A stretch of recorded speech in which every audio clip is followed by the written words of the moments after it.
Let's do it.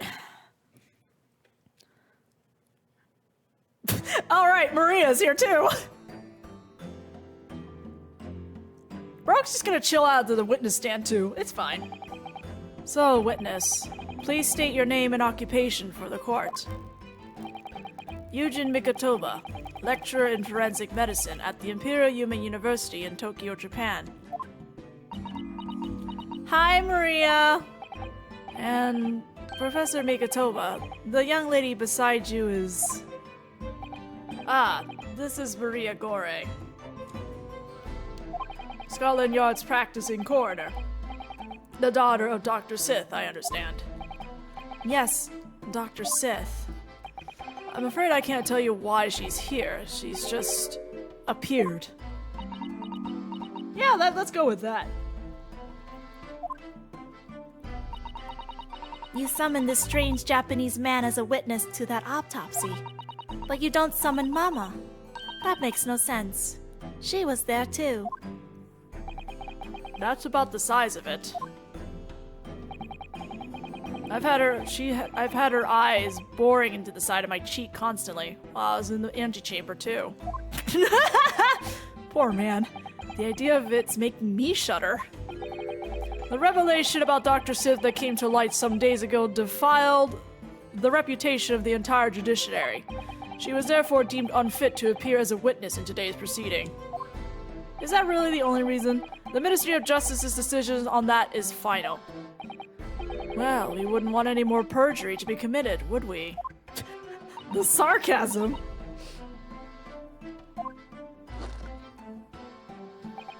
The Ministry of Justice. Some questionable strings are being pulled, I think. I remember you, Dr. Mikotoba, but I certainly never expected to be meeting you under these circumstances. Yes, it's been a long while, Lord Strongheart. The prosecution understands that you were a visiting student of forensic science in London until 10 years ago. That's right, I studied under Dr. Wilson at St. Sinner's. So you were present at the autopsy of my brother, Lord Clint Van Zeeks. I was, yes. I assisted Dr. Wilson with the entire procedure. Tisk, Mama is far more skilled than any Japanese man. Well, Dr. Wilson asked me to be his primary assistant on that occasion. And this autopsy report was actually penned by you, I believe. Yes, I noted all of the doctor's findings, and when we were done, he read through the document and signed it. Oh, Mama. As secondary assistant, she wouldn't have had such a good view of all the innards. So, Professor, do you remember Inspector Gregson? Yes, of course. If it wasn't for his insistence, Lord Van Zeek's autopsy would never have happened. But he was absolutely convinced that it would reveal decisive evidence against Genshin, you see. So Lord Strongheart had to entreat the nobility to allow it to take place. Do correct me if I'm wrong, my lord. It was as a result of that autopsy that a mass murderer was apprehended and justice was done. But Gregson admitted it before he was killed. He admitted that the results of the autopsy were fabricated. He's not here to testify for that anymore, Asogi. Please stop insisting. I know you're very angry and stuff, but it's not gonna matter in this current situation. You were there at the time, so you must testify. You have an obligation to tell the truth about what really went on. Absolutely. That's precisely why I'm here. And that's why I'm here too. Okay, Maria, you weren't technically there, but very well then. You will give your formal testimony now, witness. But before you begin, a word of warning as I try to... Okay. Oh? You will state truthfully and accurately what you saw and what you heard at the time. I wouldn't dream of doing otherwise, my lord. The moment your testimony verges on supposition, I will expel you from my courtroom. Oh, no problem. Remember that.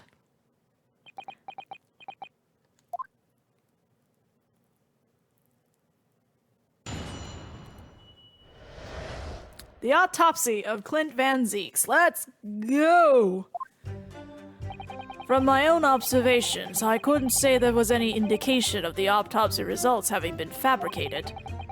Death resulted from a wound made by a Western-style sword transfixing the heart.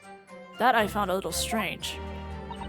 There were no other signs of internal injury, nothing questionable at all. It was just that beautiful but dangerous piece of evidence removed from the man's stomach. Presumed to have been swallowed by the victim, as a way of posthumously identifying his assailant. No indication. Nothing to suggest fabrication? Professor Mikatoba, are you certain about that? Well, nothing that I could positively identify as such, much less swear to in testimony.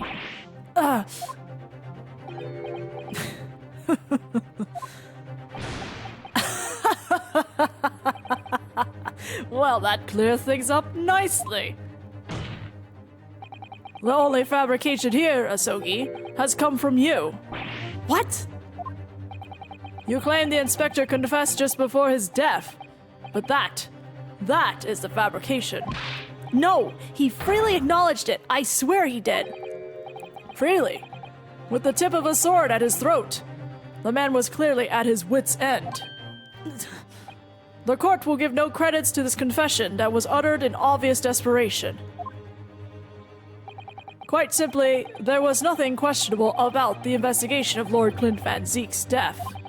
And with this testimony we have, without question, uncovered the whole truth of the matter.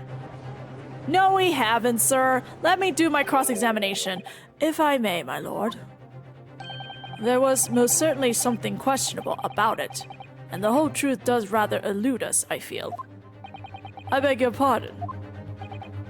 Well, you're obviously aware of the facts of the case. All 4 of the professor's previous victims died when an enormous beast was set upon them that ripped out their throats. Oh, such horrifying crimes.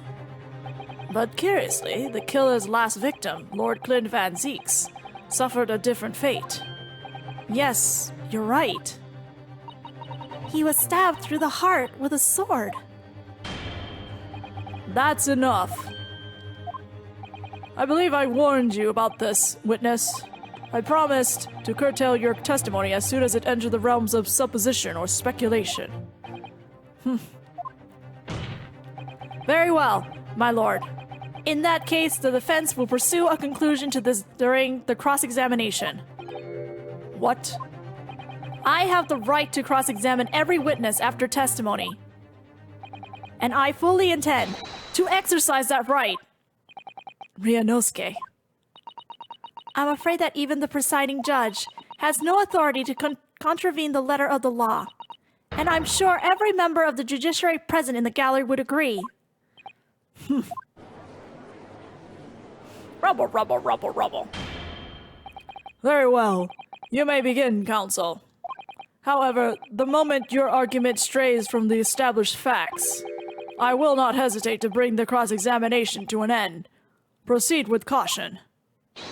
Yes, my lord.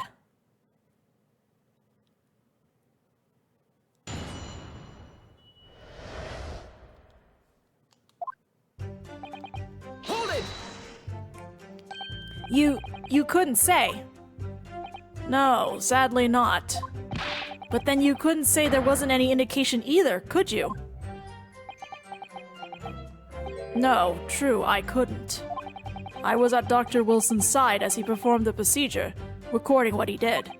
But at times, of course, he instructed me to fetch implements and such like. While I was away from the operating table, obviously I could have missed something. And at those times, what was the secondary assistant doing? Following this Japanese man's orders to adjust the lighting or pass some implements. But that doesn't mean Mama wasn't a vital part of the team. Quite, yes. So would you kindly refrain from staring at my cheek like that? Professor Mikatoba, think. Was there nothing at all that seemed out of place to you? Well, yes, there was. As a matter of fact. Hold it! In all the previous 4 killings attributed to the professor, the victims were killed by an enormous dog, I believe. Their throats were, well, mauled. Correct, and yet Lord Van Zieks was stabbed. Do you mean to say you think Lord Clit Van Zieks may not in fact have been one of the professor's victims? There is no basis on which to doubt the findings of the investigations carried out at the time. But Genshin Asogi confessed to all of his crimes upon his arrest. He admitted to having taken the lives of all 5 members of the aristocracy. Yet the beast that was used to carry out the killings was never identified. No evidence was found to suggest that Genshin had ever kept a dog. A true hound of hell. wait. Hold on, but Baroque does know he has a dog. What? Oh, okay. That seems oddly... Oh, no, Genshin, not Clint, anyway. Hold it! I thought it said Clint. But, you weren't actually present at the autopsy yourself, were you, Dr. Gore? Does that matter? Well, I just wonder how useful your testimony can be in that case, really. I mean, it would be different if your mother, Dr. Sith, were in the stand, but... I read all the paperwork about the case, and Mama told me the stories countless times. The statement I just made is exactly what's written in the autopsy report. I did confirm that myself at the time, it's true. Besides the stab wound, there were no other signs of internal trauma. I see. Mama told me all about it. Oh? She said there was nothing of note internally. But they did find an amazing piece of evidence. Something unbelievable. Unbelievable? What do you mean? Come on, Dr. Gore. What was it? Calm down, Asogi!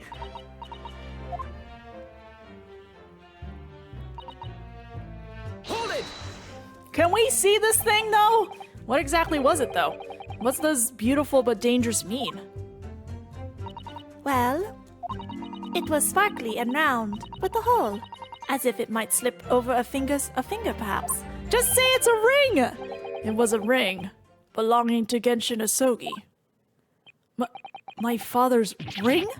Was inside the victim's stomach? At the time, Genshin wore a large ring on the digitus quartus of his left hand, the fourth or ring finger. I understood it was some sort of keepsake. When my father left Japan for London 16 years ago, I was 8 years old. But I remember that ring. You do? My father's possessions were sent to our family home in Japan after his death, but the ring wasn't among them. Obviously not. It was a key piece of evidence. It remains under lock and key in the stores at Scotland Yard to this day. After the autopsy, Genshin was summoned by the police to check for the presence of his ring. It wasn't on his hand, of course. Moreover, there were deep abrasions on his finger where it had been pulled off. Ah, sounds like somebody forced it off. They arrested the man there and then, right before my eyes. How could they? I brought the ring, along with me today. What? Here it is, a bit dusty from years in the stores. Good gracious, yes, that's it. I haven't seen that in 10 long years. And that was found inside the victim's stomach? Yes, I'm afraid so. You hesitated there, Professor Mikatoba. Should we read something into that? Well, it's just that thinking back now, I didn't actually witness the moment it was extracted from the victim's body. Oh my! Really? At the precise moment, Dr. Wilson had asked me to fetch him a new scalpel, you see. Dr. Gore, the removal of historic evidence from the stores requires my consent, does it not?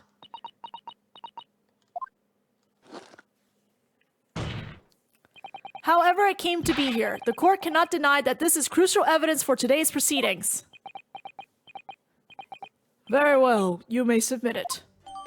Mr. Asogi's ring. A ring belonging to Genshin Asogi found in Lord Clint Van Zeek's stomach during the autopsy.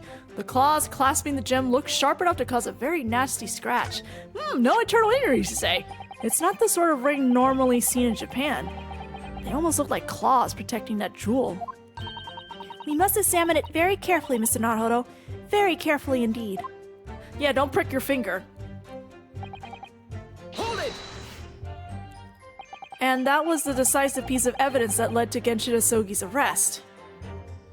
Correct. After further investigations by the Scotland Yard, the man admitted to his crime. That's a lie. My father was no killer. Baroque Van Zeeks, it was you. You twisted the truth to suit your own purpose. Your hatred of me doesn't change the facts that were established 10 years ago. My brother Clint had closed in on the professor. In the end, he exposed the man and put a stop to his lethal rampage. In the way only a man of my brother's caliber could.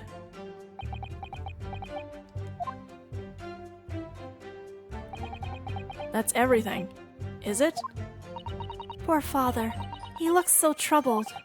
Perhaps because 10 years ago, something happened that's been weighing on his mind. Oh. I couldn't say were his words. That phrasing was very deliberate, I'm sure. I wonder if he's had his suspicions all these years. If that's the case, we need to use this cross-examination to prove what really happened, and remove any trace of doubt. If we could establish that Kazuma-sama's claim of fabrication evidence was true... We can't shy away from this now, even if what we might uncover could lead to total calamity. Don't worry, Mr. Naruhodo. I'll be right beside you, whatever may happen. Well, let's look at the ring. I am getting so much evidence! These fat claws are doing a good job of protecting the equally fat gemstone in the middle of its ring. Yes, if you were clumsy, you could give yourself a rather nasty cut on them, I should think. Ow! Now my finger's bleeding. The claws really are sharp. Oh my, that was very quick clumsiness, Mr. Naruhodo, even for you. Ugh. Who would make such a dangerous ring? You couldn't swallow it without doing yourself some fairly serious damage, surely. A sticky mochi bun of about that size would go down much better, with some red bean paste in the middle. Someone as clumsy as me would probably manage to choke on it somehow.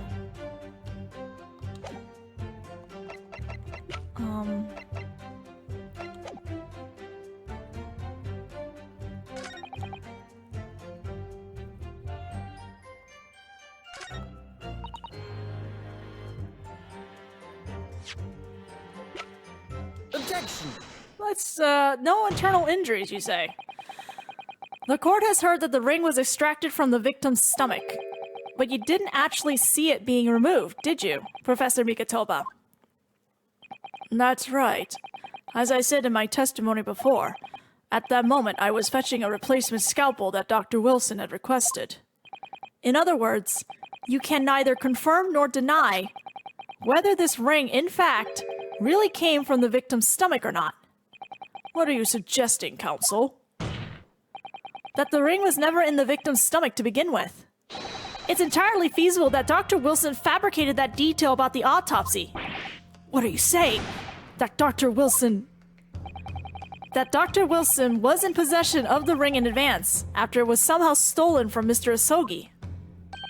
And he produced it during the procedure, pretending to have found it there and then in the victim's stomach. Objection! Supposition at best. What possible evidence do you have to support such a rash claim? The evidence right here. This evidence right here. That's the autopsy report. It's explicit in that report, counsel. Other than the ring, nothing unusual was noted internally. So I'm not sure how you intend to prove your point. You've already done it for me, my lord. The lack of internal injury says it all. What? To swallow a ring of this size would require considerable effort and determination.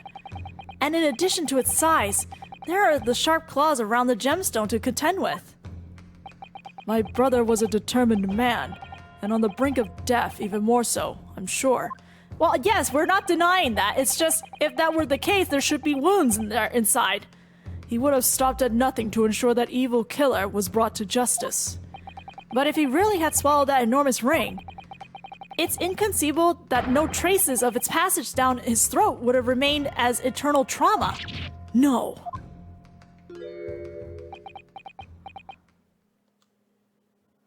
And there you've arrived at the sticking point.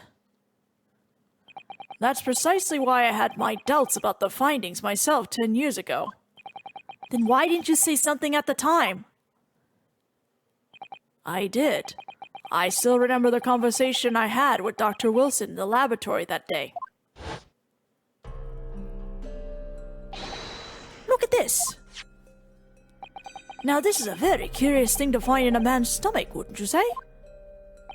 But isn't that rather peculiar, Dr. Wilson? What's that now, Mikotoba? Well, if he swallowed a ring of that size, with those sharp metal claws that it has, surely you expect to see damage to the throat and esophagus, torn mucous membranes at the very least. Dr. Mikotoba, may I remind you that I have vastly more experience than you. I'm terribly sorry. I can think of plenty of ways to explain why no injuries would be seen. No, let's say this. The victim would appear to have ingested the item as evidence to identify his assailant. Go ahead. Write it down. Wilson! So I was right. Dr. Wilson deliberately fabricated the results of the autopsy to implicate my father. I'm disappointed, Counsel. That argument is nothing more than speculation. What? Dr. Wilson was Britain's leading authority on forensic science and autopsy work. Yeah, but we've learned after 9 cases that your qualifications mean jack shit. There's no scientific basis on which to doubt the man's expert opinion. Pardon the interruption, my lord, but damage to the mucous membranes of the throat is easily identified even in living subjects. Using a device called an endoscope, recently demonstrated in practical use in France. I want one. The government can pay. I don't think so. And Dr. Gori, rest assured that your removal of evidence from the stores without permission will not go unpunished.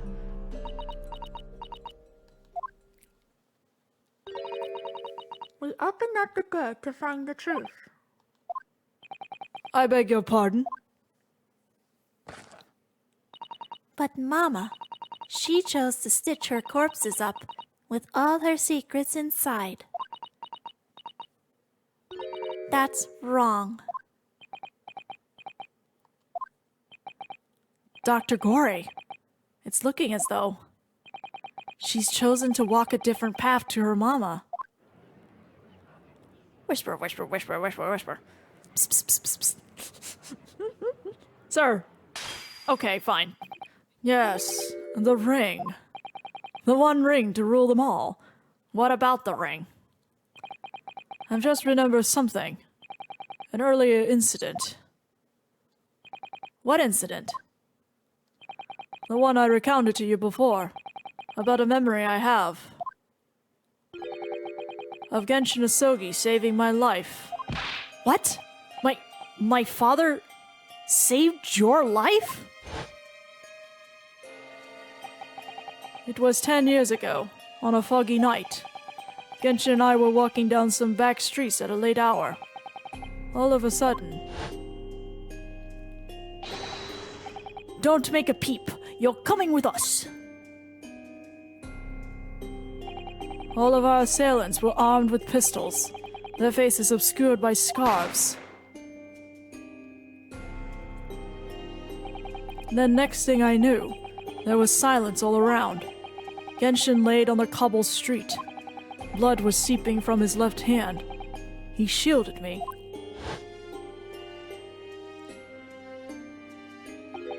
It was on the ring finger of his left hand that he used to wear that ring.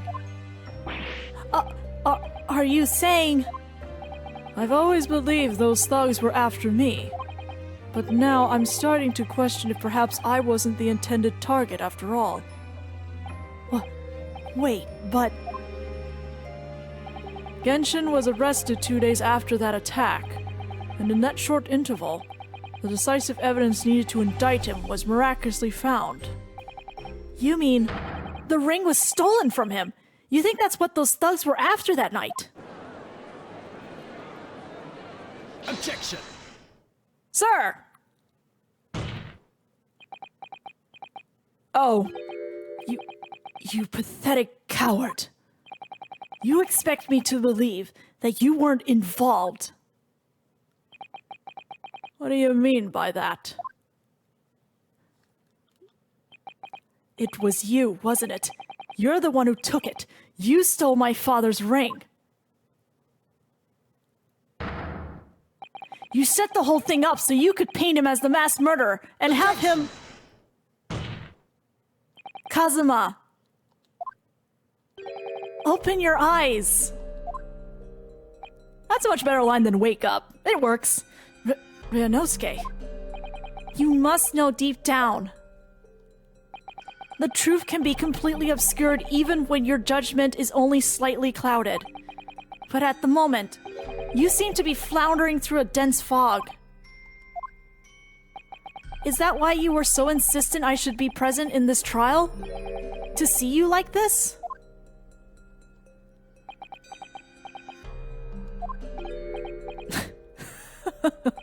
Well, this is an amusing spectacle.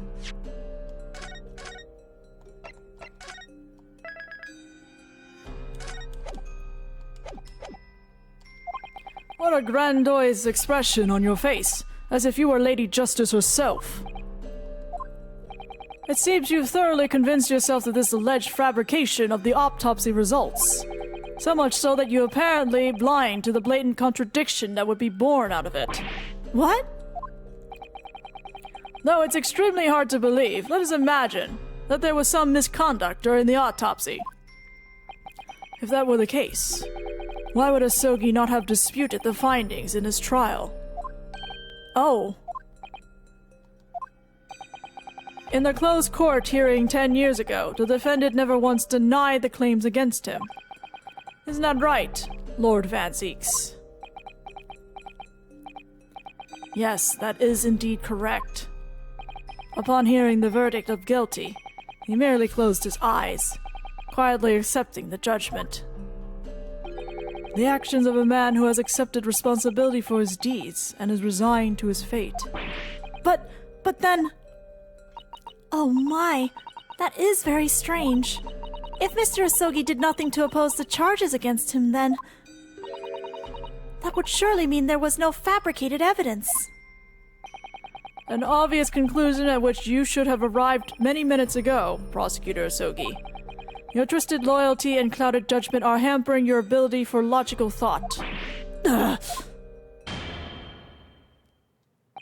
Genshin Asogi's silence at his hearing can mean only one thing.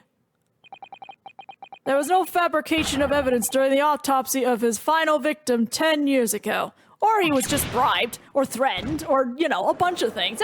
There's a number of things why he was silent. Oh, no! Stressed out Naruhodo is back! But if that autopsy was all above board... Sorry, don't mind me. I'm gonna keep saving, because I really want to get to this spot again. And do a little editing later. Whoop, no, save again. There'll be nothing to stop Lord Strongheart bringing his trial to an immediate conclusion. Objection! Sir!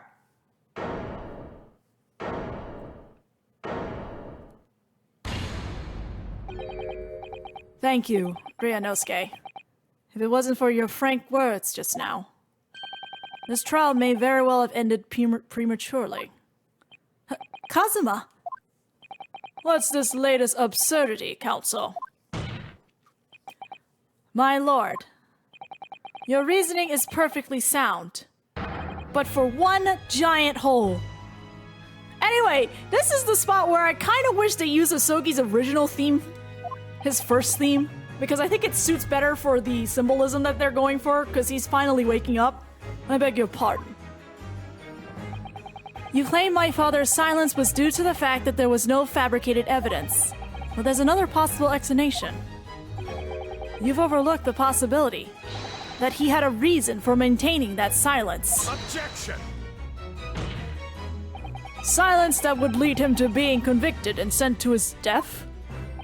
If the autopsy results were an invention, there's no conceivable reason why the man wouldn't have protested. I mean, you're looking at a reason right now, Baroque. Objection! Sir! Oh, those results were an invention, all right? There's no question of that. Or are you forgetting that 2 people with a connection to that autopsy have been assassinated? If I force the grievances I feel from my mind, I start to see you in a very different light.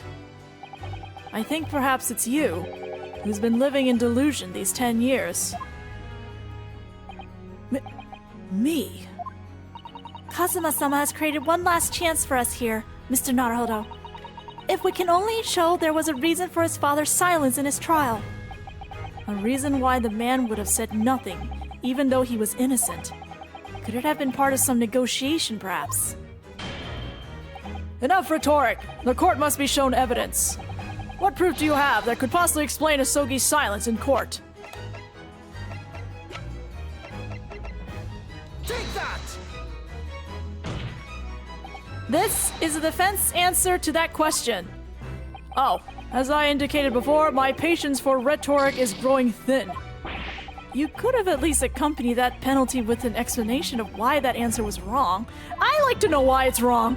If Kazuma-sama's father knew that the evidence being used to convict him was fabricated, why would he have said nothing in his trial?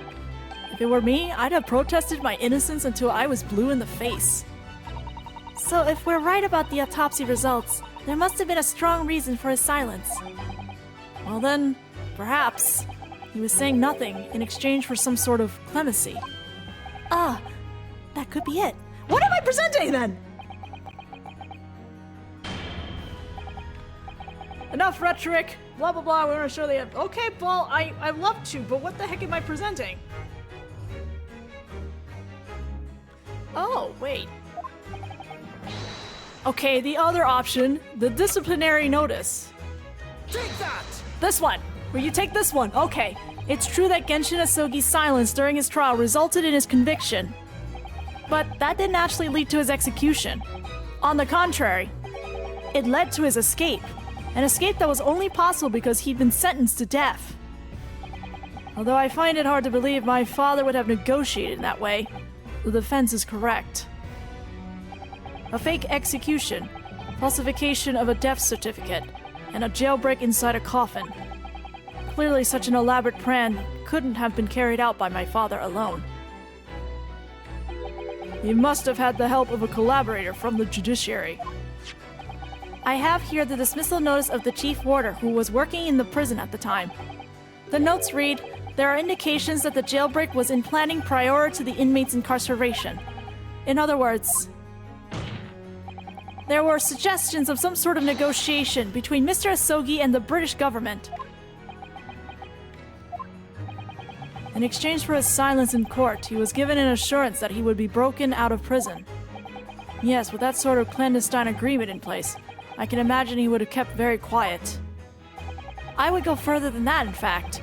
I would say that the elaborate jailbreak of Mr. Asogi can be explained in no other way.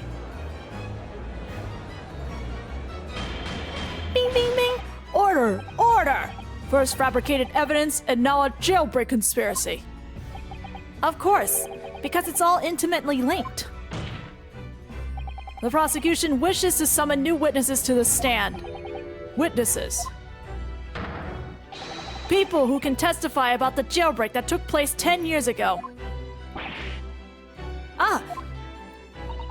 Governor Caden, and the poor chief warder of the prison. I won't allow this trial to turn into a farce. To summon the governor of the prison after all these years. Oh, it wouldn't be any trouble, my lord. What? Father? My dear friend may appear a little padded at times, but I can assure you he's extremely thorough. He wired both Barclay and the local prison earlier, asking Governor Caden and Mr. Visual to attend the Old Bailey as a matter of extreme urgency. Mr. Sholmes did that? Are you telling me that both men are, unless I'm much mistaken, waiting just outside the courtroom at this very moment? We're running circles around Vortex! My lord, you must permit this trial to proceed as you declared at its outset.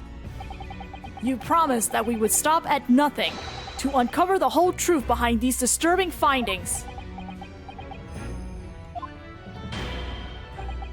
Very well. Bring in the witnesses. Make no mistake, I too would like nothing more than to lay this business to rest once and for all. You're just sweating up there, sir. You're sweating up there.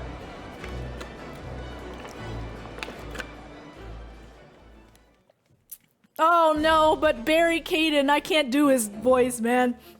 Sorry, everybody. Would the new witnesses state their names and occupation for the court, please? Hi, Barry Keaton, Governor of Barclay Prison. Everyone calls me Gossip. I sell jaunty little tidbits of past... your other persona, if you don't mind. Oh, I do beg your pardon. Of course. Vigil?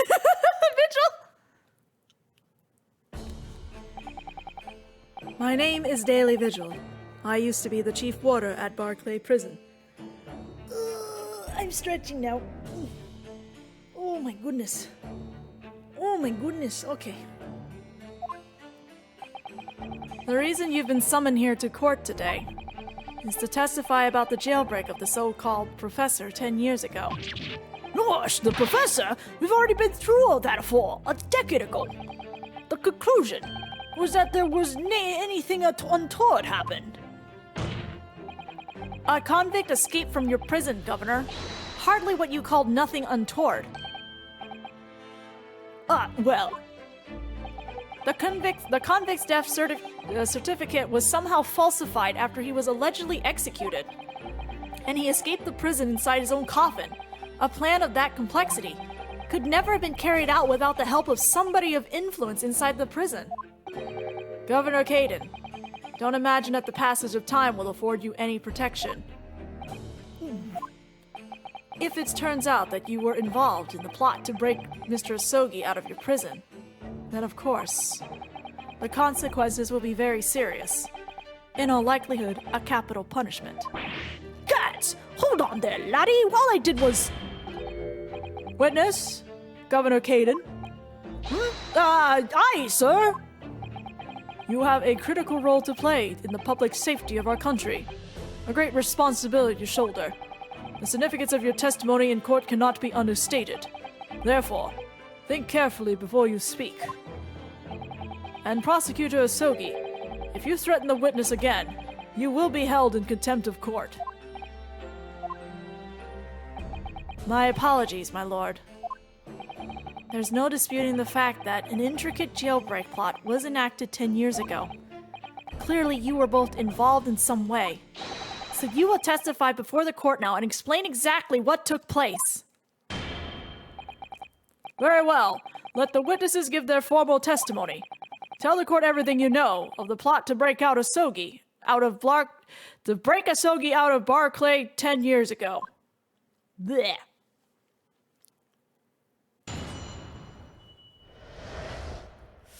The jailbreak plot. Black. You get the idea. It was the day that Japanese jock was found guilty. The directive came from the prosecutor's office. I assigned the convict to the chief warder Vigil here and put the plan into action behind the scenes. And now it's all coming out. I was responsible for Asogi right up to the night of his execution, but I knew nothing of any plot. I didn't ken if there were some negotiations between the convict and the prosecutor's office. All I did was carry out my duty for Her Majesty's great British Empire.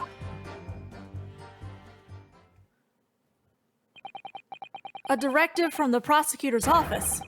Are you saying that was the jailbreak plot? Aye, that's right. Who sent it? Who authorized that plan?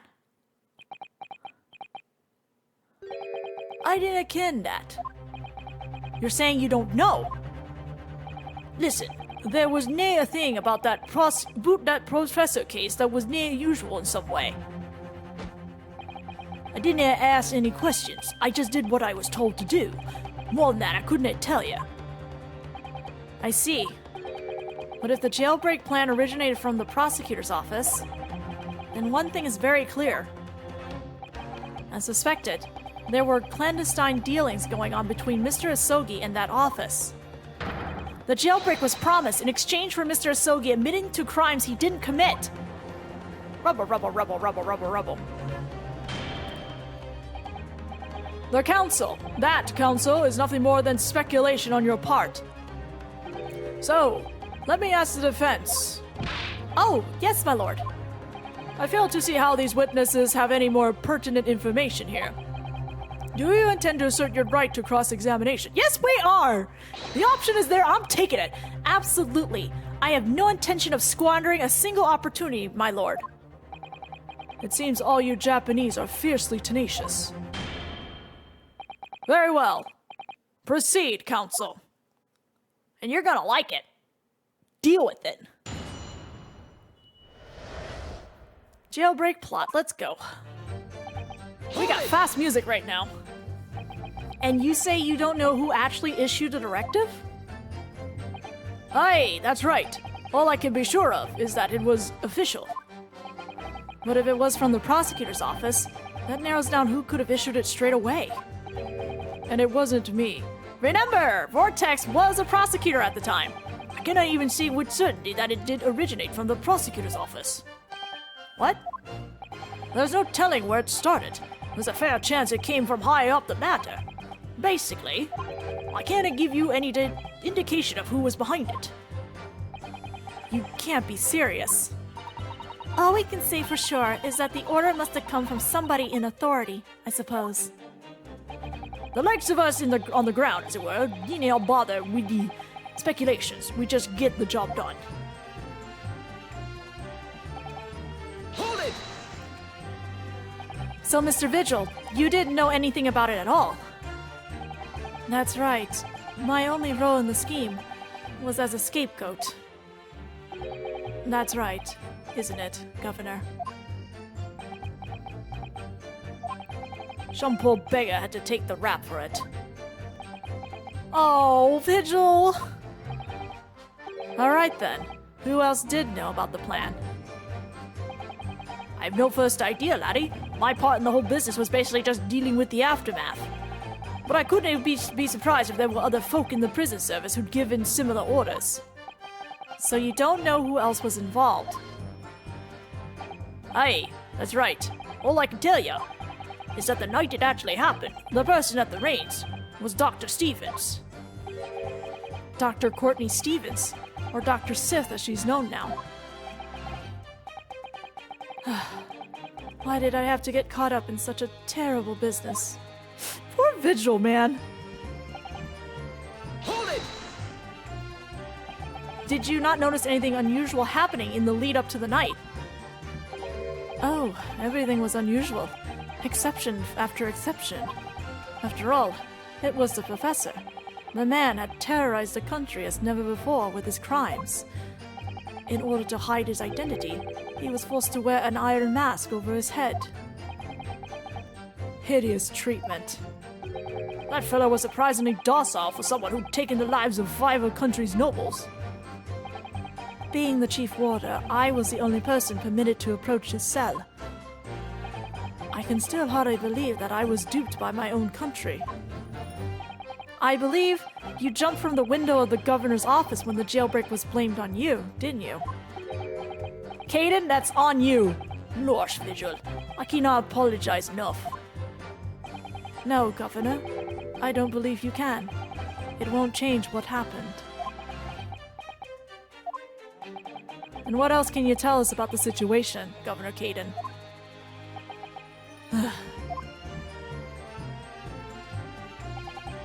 Hold it! But you've already acknowledged that orders came from the prosecutor's office to arrange the man's escape. There must have been some sort of negotiation. It's the only explanation. Aye, well, be that as it may, I didn't ken nothing about it. The witness stand is no place for telling what you don't know for sure. I can that much do. I do. Then I presume you also know this. Not telling what you do know is a criminal offense. So you were just following orders. Is that it? I'm afraid that won't absolve you of your guilt here. A man was still killed illegally, even if he was a condemned criminal. You may very well be found complicit in murder, Governor. So that's what it's to be, is it? Even with the threat of conviction, you won't break your silence.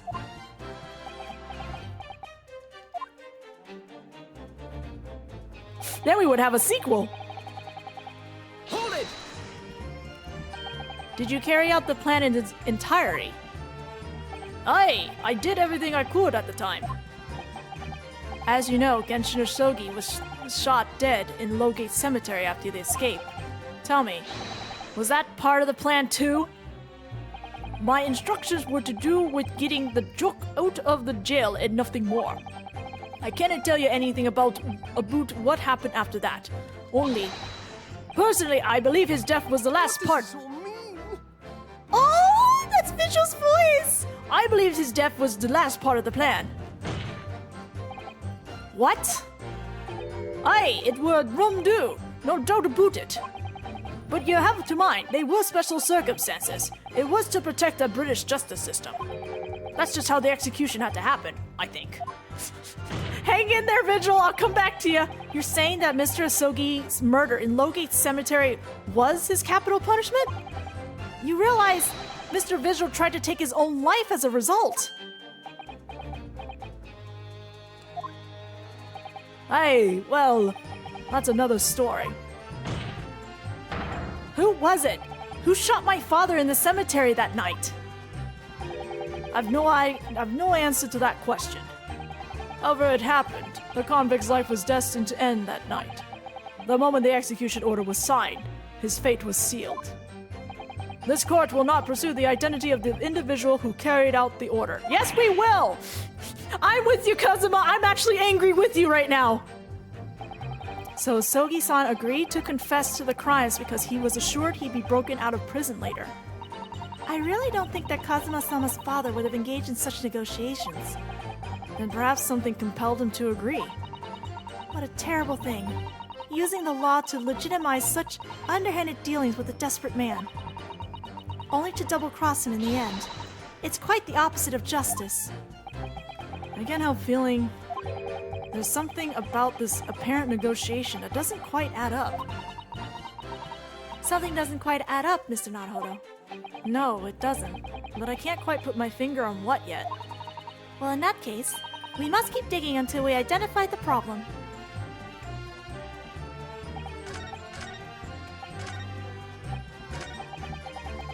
Hold it!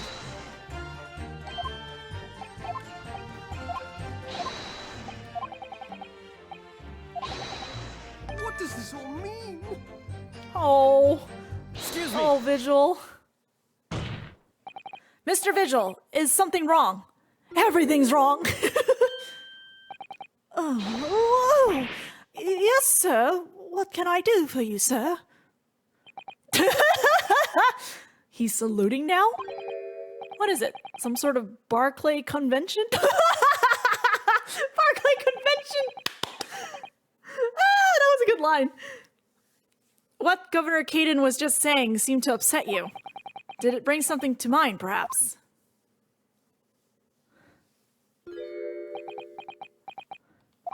For the last 10 years, I've completely blotted out the memories of that time from my mind. I was betrayed by my superiors in the name of my country. Just as my father was betrayed, it seems. But you see, thinking back now, I really can't imagine that the shooting of Mr. Asogi in the cemetery was ever part of the plan. What makes you think that? Well, it just doesn't make sense, does it? To make the man admit to the crimes he didn't commit with the promise of jailbreak, only to kill him in the end. That's treachery of the worst kind.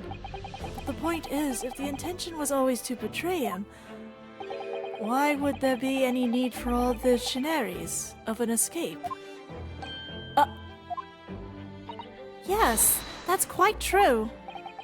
If whoever negotiated with Asogi never intended to keep his or her end of the bargain, it would have been far simpler just to let the man be executed in prison, as dictated by his sentence. It all happened in that vast chamber of secrets, says Barclay, behind the high prison walls.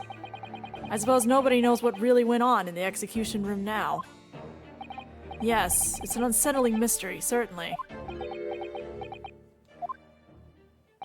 Truth be told, there is a wee matter that's never quite made sense to me. If you believe there was some kind of negotiation behind the jailbreak between Asogi and a body at the top, it doesn't quite add up, does it?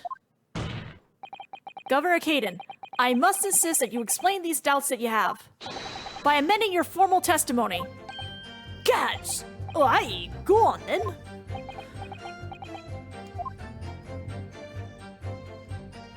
It seems to me that the Japanese fella didn't have nothing to bargain with. Hold it! Admitting to the crimes, that was what he had to bargain with, surely. I cannot see that myself. After all, did the prosecution no have conclusive evidence against the Carly, eh? Scottish is very hard for me. This, you mean, discovered during the final victim's autopsy. There's every possibility this conclusive evidence was fabricated by Scotland Yard and the prosecutor's office. Objection! Sir! Possibilities are all very well, but nothing can be proven. You can holler about misconduct in the trial 10 years ago all you like. But if you can't establish that it happened with hard evidence, no one's going to listen. Aye, that's right. So what I'm saying is, the convict had nothing he could use for any kind of bargaining at all. The witness makes an astute point. Logically, it would seem no negotiation could have taken place. Do I present the Asogi's documents here? And yet the plan to break the man out of prison was definitely put into practice. What, is it like break out of jail drills or something? So he must have been armed with something that gave him an angle to negotiate. Once again, are they just having a drill to like how to handle jailbreaks or something? So let's see, this is all red. There's slight change of dialogue, I know, but I didn't look at it. I'm just like, alright. Alright. You don't have nothing, eh? How about this? Confessing under oath to murders he didn't commit on a verbal assurance of later being broken out of prison. Genshin Asogi was taking an incredible risky gamble. Incredibly. Very true. There was nothing to stop the British breaking their word and executing him behind closed doors anyway. Under normal circumstances, no man would stake his life on a gentleman's agreement like that. Which means that Mr. Asogi must have had a trump card. Something that guaranteed he wouldn't be betrayed. Some kind of weapon. Heavens! The fella couldn't possibly have anything like that. But you know what he did, Governor. The Asogi Papers. The name given to the last will and testament of Genshin Asogi. It turns out that Mr. Asogi was hiding his will in his cell at Barclay. Chief Warder Vigil caught him with it one day. You squealer, did ya? You wee rat! Did I not tell you to keep that a secret? You can't touch me now. Ah! The shaking of Mr. Vigil. The shakedown. When Mr. Vigil caught sight of that will through the bars of the convict's cell, Mr. Asogi pleaded with the warder. All right then, but what's on that paper? A last will and testament. This will is the only weapon I have left now.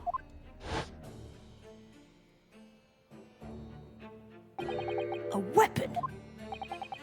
And after the convict had been killed for following the elaborate pretense of the jailbreak, that document mysteriously disappeared, didn't it? Well, yes. All the prison warders searched through the belongings in a cell, but that will was just nowhere to be found. As I understand it, an exhaustive search was made for the document, which became known as the Asogi Papers. Hi, welcome, Self! You kinda missed Jigoku, though! Governor Kaden. I believe you ordered your prison staff to find it at all costs, didn't you? Hey! Would I be right in saying that you knew? You knew that the so-called Asogi Papers had the potential to make great waves somehow. Jeez, what the blazes are you blathering about? The will was found, right and proper, in the fella's cell where he said it would be. But how can that be? We're in a cell. We all searched the place from top to bottom. Oh, please don't hurt your hands, Visual. Well, you need to a proper job, eh, you peely-wally galoot? These Scottish insults. You can't criticize me now. I showed it to you before, didn't I know? Young lawyer? Yes, you did. I have the document here. It was written in Japanese and reads, "The Last Will and Testament of Genshin Asogi." Which means everything is as it should be. Not quite, my lord. You see, there's an undeniable inconsistency here. What? What inconsistency? Mr. Asogi described this document as the only weapon he had left. And yet, this will contains nothing of significance at all. Nothing that would have given the convict any leverage. Thanks for the follow. I don't know why that's underneath the thing, but, you know. I see the follow. Are you suggesting, my learned friend, that the last will and testament stored at Barclay Prison all those years is actually a fake? As has clearly been demonstrated already several times now, what went on at Barclay Prison was far from above board.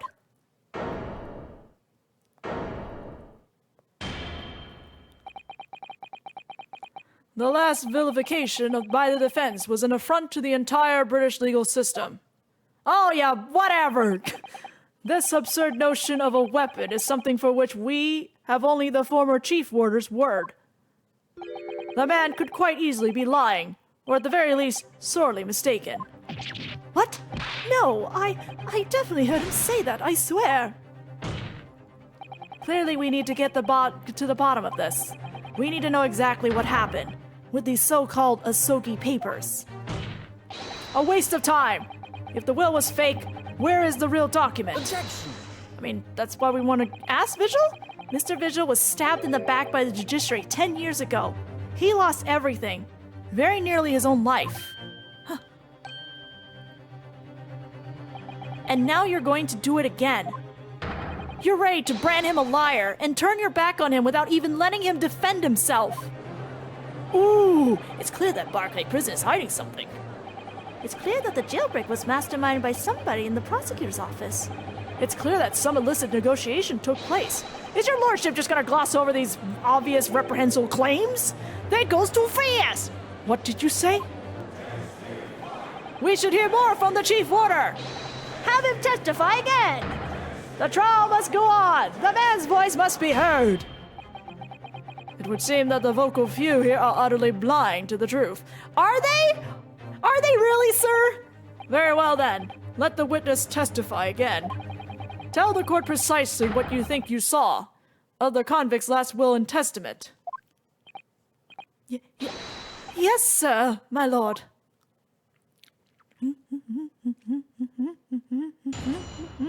Come on, Visual. I believe in you. These other people don't. Well, Strongheart doesn't, but I do. Everyone else in the gallery do. As the warder responsible for condemned convicts, I attended to Mr. Asogi and kept watch over his cell. The night after he was found guilty in court, he was doing something with that will in his cell. We turned the cell inside out looking for it after the execution, but no avail. Well, thanks. I don't know if it's any better, though, because it's definitely does not have the same inclination of a Scottish, though.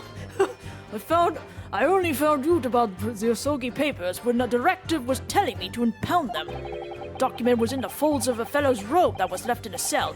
A kimono, I think it's called. In his kimono? That's a lie! We searched every inch of the man's cell. We looked through all his clothes. It can't be true. Were you not satisfied with calling me a liar the once, eh? You wee whatfinger? There's nothing you can do about it now. You don't have any hold over me anymore. Other than the hold you like to take on my credit, of course. Is that what you're going to do? Is it?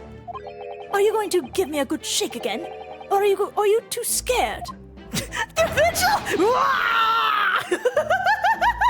I love that! Little and large. What a double act. That's a pretty good line too.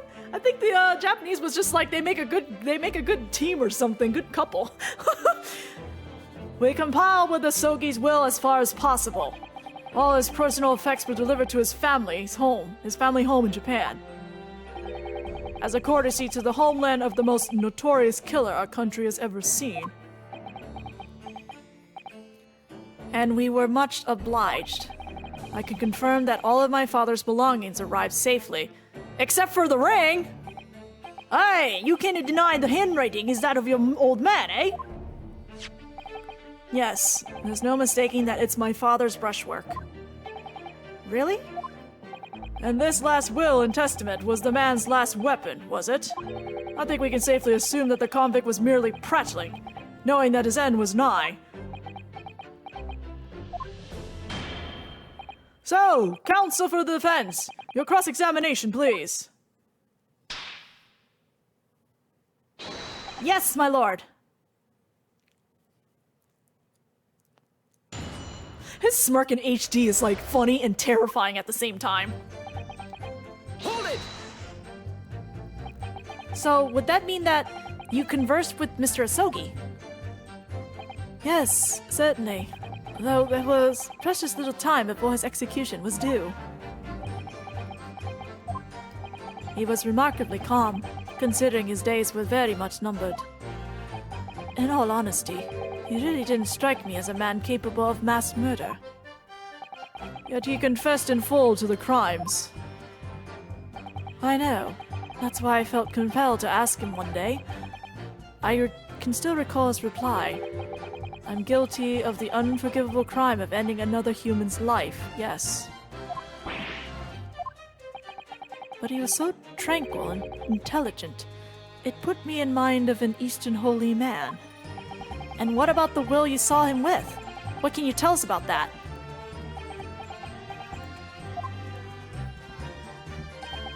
It was the beginning of all the drama.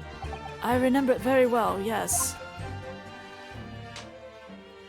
The baby slaps! Hold it! And he pleaded with you not to report him, didn't he? Yes, that's right. And like the bum pot you didn't tell me. A blatant breach of trust that was. I could see that the man had a noble spirit. I found myself wanting to treat him accordingly. But according to what you told us 2 days ago, the convict had been strictly forbidden from having any writing materials whatsoever. Yes, you're quite right. So when exactly was the will penned? That was before the man was remanded in Barclay, obviously. Yes, at the prosecutor's office under supervision of the relevant authorities. I personally instructed Asogi to make a will for the benefit of his family in his homeland. In that case, why was it found in his cell? Well, what do you mean by that? Well, if it was penned at the prosecutor's office, you would have expected that it would remain there for safekeeping, surely. That's a valid question. Oh! It's curious. There doesn't seem to be any obvious explanation for why it was subsequently found in the convict's cell. Ooh, well... The defense makes an astute point. Well, Governor? Sweating! A prison's governor can be expected to ken the inner workings of the prosecutor's office. In that case, Lord Strongheart, perhaps you can shed some light on the matter. You're not going to. I'm unable to offer an explanation here and now. Of course not. I would have to consult with the notary responsible for the will at the time. Let me guess, is he dead? We're gonna find him dead. We'll take a recess, he's gonna kill the guy. The fact that my father's will was discovered in his cell is clearly inconsistent with what was expected. I want to know why. Another inexplicable mystery, then. Strongheart is not saying anything. Well, the thing is about that will.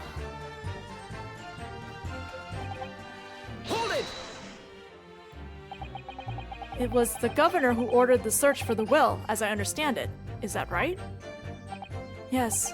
And when I reported back that we couldn't find it, he grabbed me by the cravat and yelled, "It cannot have disappeared completely," in my face.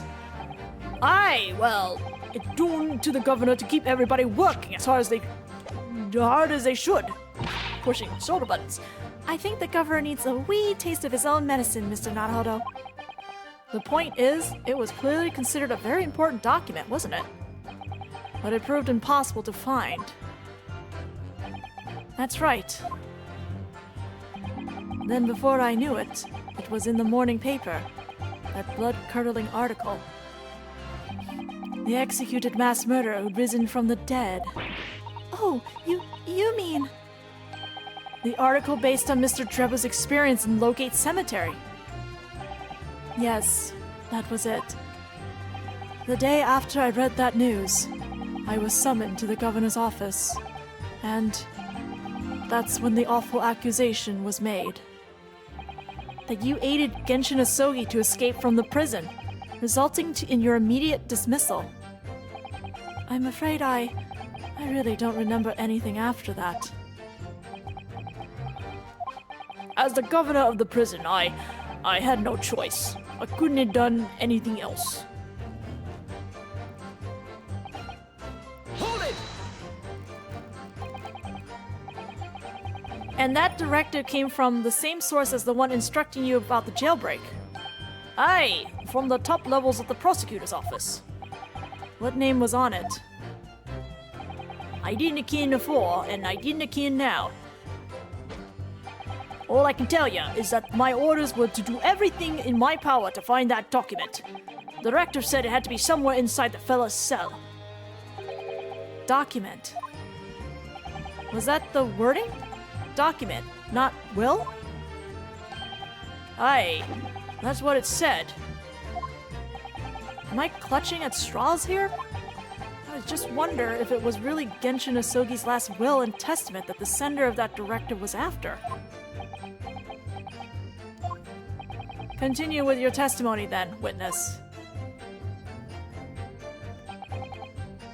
Hold it! In Mr. Asogi's kimono. Aye, the one he brought with him when he was locked up. Yes, he was permitted to have his personal effects with him during his incarceration, I understand. That's right. He was granted as much freedom as possible during the few days before his execution. Indeed, he had a number of items of personal significance, I remember. He was very reluctant to part with them. Some books, that kimono, his sword. His sword? Karuma, the famous sword of the Asogi Clan. It bears the soul of my family. I don't doubt it, but I wasn't really getting at that.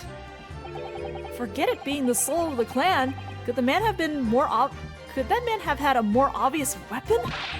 Have some respect, Ryunosuke. Respectful silence? The warriors carry firearms at all times, and the inmates have shackles around their ankles. They couldn't have hurt anybody with that thing. Still, he was allowed a sword, but no writing materials. Aye. He wrote that will before he could... It's so odd. You can't write anything, but you can have a sword. And I'm just like, that's not suspicious at all, isn't it? Why do you not... They're like, someone is clearly trying to hide something being written down here. He wrote that at will before he came to stay with us at Barclay, you see. Dr. Mikotoba was asked to bring the necessary Japanese writing implements to the prosecutor office. A Suzuri inkstone, black sume ink, and some hanshi rice paper, no doubt. Hanshi. I was present when he wrote it. Excuse me. But I'm sorry to say the letter just looked like a squirming mass of jet black earthworms to me. My father had a passion for calligraphy. He found the profound black color of sume ink to be very soothing. I'm sure that cursive Japanese script must look utterly incomprehensible to English eyes. Anyhow, that's the document that was found in the fellow's kimono. Despite the seriousness of his crimes, he was treated in a gentlemanly fashion until the end, when he was callously betrayed and shot dead in the dark cemetery in the middle of the night. Yes, that gentlemanliness of it is overwhelming. Whoa! I don't think we've ever gotten that pose where he looks to the side. I don't think we've ever seen that. Huh. I think that was the only time he's actually looked to the side. Like, for this case. That testimony doesn't give much away. So this was penned by Kazuma-sama's father. I wonder what he could possibly have meant when he described it as a weapon. It's starting to sound very much like Mr. Asogi actually had nothing. But the plan to break him out of jail went ahead, which means he must have had some bargaining power. He must have been hiding something. It's the only explanation that makes sense. It's starting to sound like Mr. Asogi actually might have had something. Which is it, Mr. Naruhodo? I'm not sure, but I feel as though I'm on the brink of understanding all this. Let's listen to all the information again and see what more we can learn. We can't overlook even the smallest detail. Absolutely!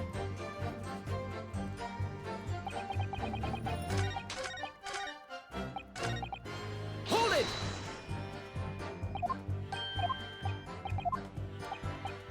Kenshin was bluffing. Workings of a true defense lawyer right there.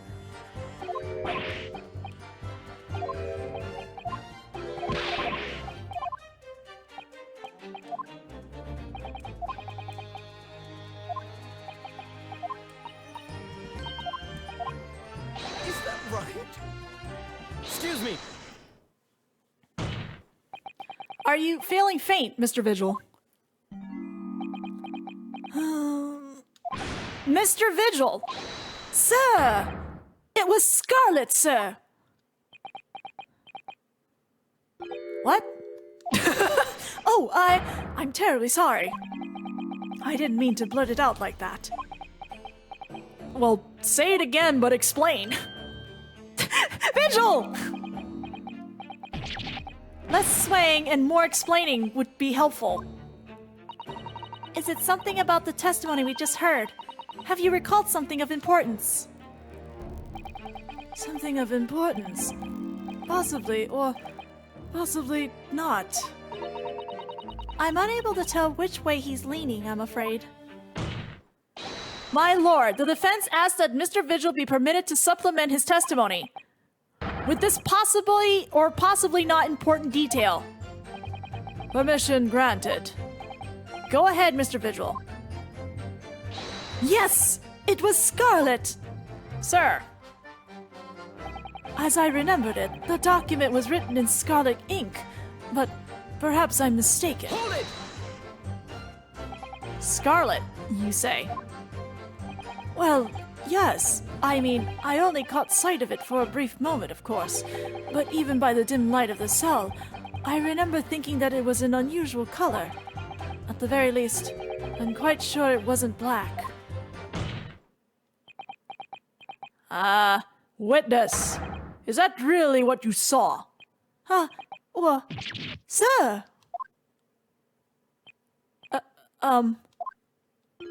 Is something wrong, Lord Strongheart? I apologize. Continue. What do you make of that, Mr. Naruhodo? For Lord Strongheart to be so visibly shaken in that way. We do not have You can plainly see the writing here, and it's as black as the Earl of Hell's waistcoat. Well, yes, you're right. Mr. Vigil, I'd like to confirm one point with you. Did you actually see the content of the document that Mr. Asogi was holding that night? Oh, well, no. I mean, there was no time. As soon as he noticed me there, he hid it behind his back. But it was definitely a will, was it? Was it? Yes, it was. That's what Mr. Asogi told me. The court need waste no further time on this matter. We have the will in question in our possession. There's nothing more to add. Vortex is sweating. A will written in scarlet ink. What did Mr. Vigil really see Kazuma's father holding, I wonder? If you have an inkling, Mr. Naruhodo, you must present it to the court at once. What am I presenting? That testimony doesn't give much away. So this will really was penned by Kazuma-sama's father. I wonder what he could possibly have meant when he described it as a weapon. It's starting to sound very much like Mr. Asogi. Okay, I'm gonna skip this. What am I presenting here, though? I don't have what I need yet. I don't... What I'm thinking of presenting, I don't have yet. I don't think I can even, like, present it.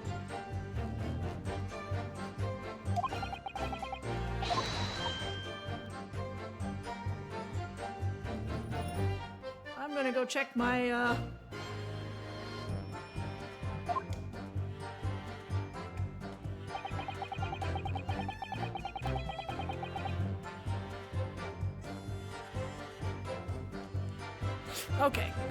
Okay, hold on.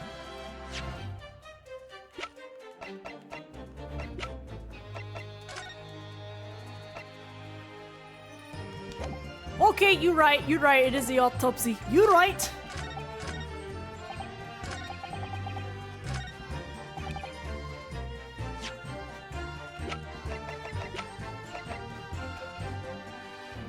Objection! Scarlet-colored writing is what you said you thought you saw, Mr. Vigil. And I believe that's exactly what you did see. Huh? We have so much evidence, though, let me tell you, though. Have us again! You have no evidence to say that! There's like... how many pages of evidence do we have now? We have... No, wow, okay, we had 5 pages on the 3DS, but I think we're only gonna get 4 pages on the Chronicles version because we have more space now. Yeah, vaguely, I think there were 5 pages on the 3DS version. Holy crap. Have a look at this report. That's my brother's autopsy report. Yes, and there's something in here that bothered me since I first read it. It states that scarlet-colored ink stains were noted on the fingers of the victim's right hand. I kind of wish that the game did a thing, you know, it didn't like the other games where they kind of cleaned out the court record because we really don't need most of this stuff anymore right here. None of this stuff was used in case 5. Like, I feel like they should have cleaned out this stuff. Yes, so it does. Scarlet ink. Now, I'm not familiar with the habits of the British aristocracy, I freely admit. But I would hazard a guess that they don't all go around with ink stains on their fingerprints, do they? Your wit is not appreciated. Well, I'll deal with it. My brother was a well-bred and fastidious man. Should ink have sullied his fingertips, he would have cleaned them immediately. What is your point, counsel? My point is this. Whatever Lord Clint Van Zieks was writing in that unusually colored ink, it must have been directly before his death. Because he died before he had the opportunity to clean his hand. What? I remember something troubled me at that time. At the scene, the lid of my brother's inkwell was open. But Clint was punctilious about such things. It seemed unusual. And no document penned in the color of the ink that was in the inkwell was ever found. So the document had disappeared. Are you suggesting that the document my father had in his hand that night in his cell was the same document that Lord Clint Van Zieks was writing moments before his death. Then it was... If Mr. Vigil's testimony is to be believed, it can only mean that, yes. Mr. Vigil! Sir! When you spotted Mr. Asogi with the document in his cell, his precise words were as follows, were they not? Alright then, but what's on that paper? A last will and testament. This will is the only weapon I have left now.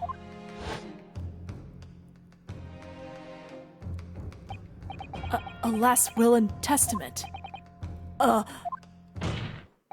If the conversation really did go as Mr. Vigil says, then what we now know completely changes the meaning of what Mr. Asogi said. Van Zieks, I think you're catching on! You really think? Mr. Vigil did indeed see the convict with the will, but it wasn't that of Genshin Asogi. It was the last will and testament of Lord Clint Van Zieks. No. What? Nani? Objection! Sir! Oh no! This is madness. My brother's last will and testament. That would mean that he had chosen to die. That is what it would mean, yes. No. Impossible. That is utterly out of the question. Lord Van Zieks. Clint was pursuing the professor. It consumed him day and night. Whatever happened, he would never have abandoned his investigation before its conclusion. Never. He wouldn't rest until the job was done. Until the killer was caught. The idea that he would willingly accept his own death is obscene. Objection! Sir! And yet, we can be sure that he was writing his will moments before his death. And that Genshin Asogi came to be in possession of that document. So what could the will possibly have contained? Clearly something that couldn't be made public under any circumstances whatsoever. Because armed with that document, my father was able to negotiate with the judiciary for his life. It was something so damning that it prompted the powers that be to enact that daring jailbreak plot. Yes, there can be no question that the will contained information of the utmost secrecy. Information of the utmost secrecy. Oh! No. It couldn't be. I'm sorry, Baroque, we're gonna break you in a moment. I've heard more than enough. Pursuing this notion of a phantom will nobody can attest to having seen serves absolutely no purpose. Objection! Sir! No, my lord. That's unacceptable. What did you say, counsel? The last will and testament that Genshin Asogi had in his possession was that of Lord Clint Van Zieks. All the testimony and evidence presented to the court has logically led us to that as a possibility. We have a duty to pursue the line of reasoning to its conclusion. But with no possible means of knowing the contents of the document, there is no line of reasoning to pursue. I'm sorry, Baroque. A reason why Lord Clint Van Zieks, a man of high noble standing, would have chosen death. Information so secret, people in the judiciary would be willing to negotiate the jailbreak of a condemned killer. The only explanation that fits those facts is an unthinkable truth that turns absolutely everything on its head. But it's just too hideous. Oh, I like this face that he's making. Wink. Mr. Naruhodo. That's a good expression. However difficult the situation might become, you work with your client in pursuit of the truth. That's what you resolved to do when you entered the courtroom this morning, if I'm not mistaken. Mrs. Sato. So hold your head high, and keep soldiering on. Yes, you're right. 10 years ago, in his final moments, Lord Clint Van Zieks left behind a will. A will that Genshin Asogi was able to use as a weapon to negotiate his escape from prison. In all probability, the details in the will were related to the Professor case. The defense's last statement is mere conjecture. What are you getting at, man? Ryunosuke. As soon as these words come out of my mouth, there's no going back. I believe that the last will and testament of Lord Clint Van Zieks was in fact a confession.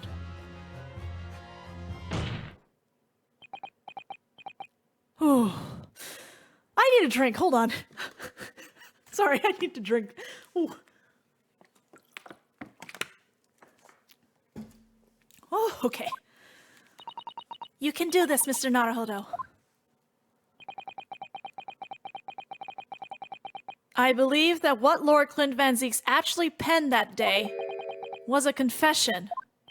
A confession? Regarding the mass murderer known as the Professor and his true identity. Objection! Enough, Counsel. What are you saying? Do you even realize? A confession about the true identity of the Professor. That would mean... I'm so sorry. Lord Van Zieks, I appreciate this must be hard to take in. But it's the only explanation that fits. The killer that terrorized London a decade ago and became known as the Professor. The man believed to have murdered 5 members of the aristocracy. Wasn't Genshin Asogi at all. No, you can't be suggesting. It was in fact the man believed to have been the 5th victim. Lord Clint Van Zieks himself.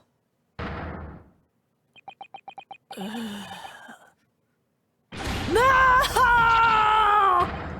Oh, Sonny! Oh, Sonny! Oh! It's finally open, is it? Pandora's box. The great Van Zieks family. They've been thoroughbreds of the British judiciary for years. And Lord Clint Van Zieks, he was a paragon of justice in the capital. But he was actually a mass murderer, a perpetrator of atrocities of the vilest nature. If the general public ever found out, law and order in this country would be finished. My brother. Oh, this is too awful. Poor Lord Van Zieks. I wonder, though, did he never suspect? Mr. Naruhodo. Lord Baroque Van Zieks is a brilliant prosecutor. Is it conceivable that he didn't realize what his older brother really was? Bing, bing, bing. Order! Order! Order in the court! Lord Van Zieks. The Professor made use of an enormous hound as his murder weapon. Tell me, did your brother own a dog? Yes, he did. Bullmug. He was a well-known hunting dog. People called him a giant. I don't believe this. When my brother would go hunting in the forest of the grounds behind the house, he always took Bullmug. After Clint's death, the creature passed away too, almost as if he were following his master. He was a magnificent hunting dog, worthy of the jewel-studded collar around his neck. Collar, you say? A jewel-studded collar? That's right. Though sadly, some years ago now, it was stolen by a thief who broke into the house one night. A jewel-studded collar, stolen by a thief. It so happens that myself and my colleagues have come across such a collar during our time in London. How could you... There was an old emblem attached to the collar too, made of pure gold. It was topped with a small crown and bore an ornate capital letter B. What? An emblem bearing the initial B. Oh my, you know it! It's the insignia of the Baskerville family. What? The Baskerville? Why is that name coming up now? Surprise! Baskerville is the family name of my late brother's widow. That pure gold emblem was a heirloom which Clint acquired upon their marriage. There can be no doubt then. The collar you described was Bulmog's. The family insignia of Lord Clint Van Zeek's widow. There was a considerable amount of blood on the collar when we saw it.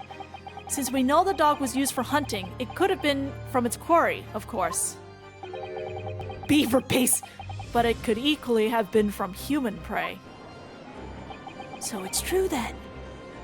Clint Van Zeeks really was the professor. Impossible! These Japanese are making it all up to exonerate their own! So, in fact, the person responsible for these murders of nobles and royals was a noble himself, and that threatened to be an enormous scandal that would irrevocably destabilize British society. I don't know, cause some chaos, I'm down with it. My father knew that and was using it to negotiate his way out of the unjust charges brought against him. But at the very last hour, those he bargained with betrayed him, slaying him mercilessly on foreign soil. Well, can you deny it, Lord Strongheart? Man, we were so busy talking about Clinton Baroque that we just kind of forgot about you. 10 years have passed, and still now, the 6 million inhabitants of our great capital rest easy, believing that justice was done. That thought, that though his enmity remains, the diabolical murderer was caught and executed. Murderer? What is that? That's not even a word, is it? Excuse me. Very well, then. You may have the truth. Really? I don't believe you, man. I don't think you're gonna give me the whole truth.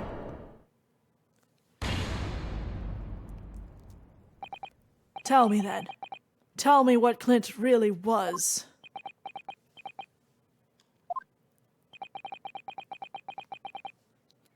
Lord Clint Van Zeeks was too pure of heart. When he became a prosecutor and went in pursuit of the black roots of crime, he drove himself into a corner. He came to the uncomfortable realization that to fight the most fiendish of criminals requires one to become even more fiendish oneself. Okay, I remember my friend's Japanese strip for this part. They used darkness a lot. I remember there was like so much darkness on the script. It was so funny because it just turned into Kingdom Hearts. Clint. To fight darkness, you need more darkness, basically, was the line. I was just like, okay. Kingdom Hearts. The 19th century was a truly miraculous 100 years for Great Britain, and indeed the whole world. New industry, new technology, and with the birth of the Metropolitan Police Service, new law and order. But these dazzling new developments meant ever deeper shadows were cast on society. Water sullied by factories, air thick with noxious fumes and crime, growing daily to fill the darkness. Lord Clint Van Zeeks made it his mission to combat that darkness. But as time went on, it slowly ate at his soul until eventually he was consumed.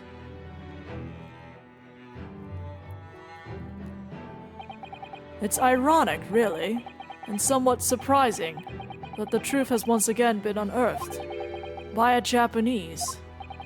Once again? What do you mean? 10 years ago, your father, Genshin Asogi, turned up at my office one night. The professor.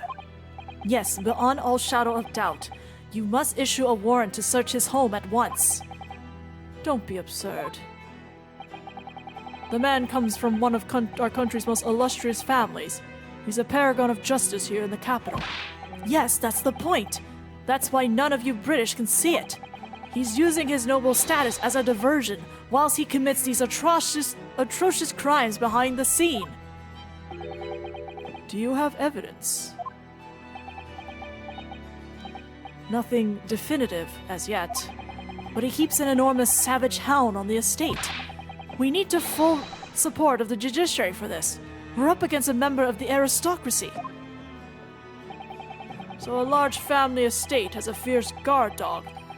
You should know that's commonplace here in Britain.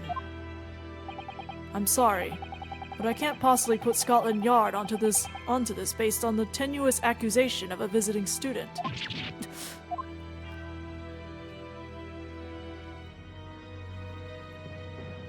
So I turned down Asogi's plea, and as a result, he took it upon himself to visit the Van Zeek's mansion on his own. We can only imagine what happened between the two men. Though we know the outcome, of course. Lord Clint Van Zeek's perished. I don't believe this. So, in actual fact, Kazuma-sama's father did... He made the late Lord Van Zeeks meet the same fate. He put a permanent end to the professor killings by taking the drastic measure of ending the perpetrator's life. As soon as I heard, I hurried to the mansion. When I arrived, it was easy to grasp what had happened. And? What about the will? Asogi must have already taken it. Nothing of that nature was found at the scene. We had no idea of the existence of such a document at that time. Well, while they're doing that, I'm going to stretch. Well, they all gaggle about the whole thing. Oh, Brooke, I'm so sorry! Sonny! Oh, my pillow dropped. Okay, 1 minute. I need to drink my water.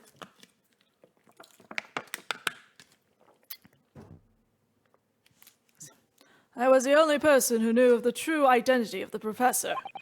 So, I resolved to keep it a secret, and to guard the secret to the bitter end. So, you're admitting to it? That you are behind it all? It was you, then. You pinned the crimes on my father! I did what needed to be done in order to protect the law and order of the British Empire. Even if that meant employing an unforgivable ruse. Then it was you who arranged this fabricated evidence. Baby darling! Little darling. I ordered that detective to take care of it, whilst keeping the truth from him, naturally. Gregson. Obviously, he opposed me at first. Are you off your rocker? We can't do something like that. There's no question that it was Asogi who murdered Lord Van Zeeks. The house staff have made statements that they saw the men running from the mansion that night. Yes, well, I've no doubt it was that Japanese fella. But we haven't got a shred of conclusive evidence against the man. And worse than that, he doesn't keep a dog, so we're short of a murder weapon to boot. And we're short on time, Gregson. We must put a stop to this man's rampage, for the good of the country. So we'll use whatever means necessary. Do I make myself clear, Detective? Blimey.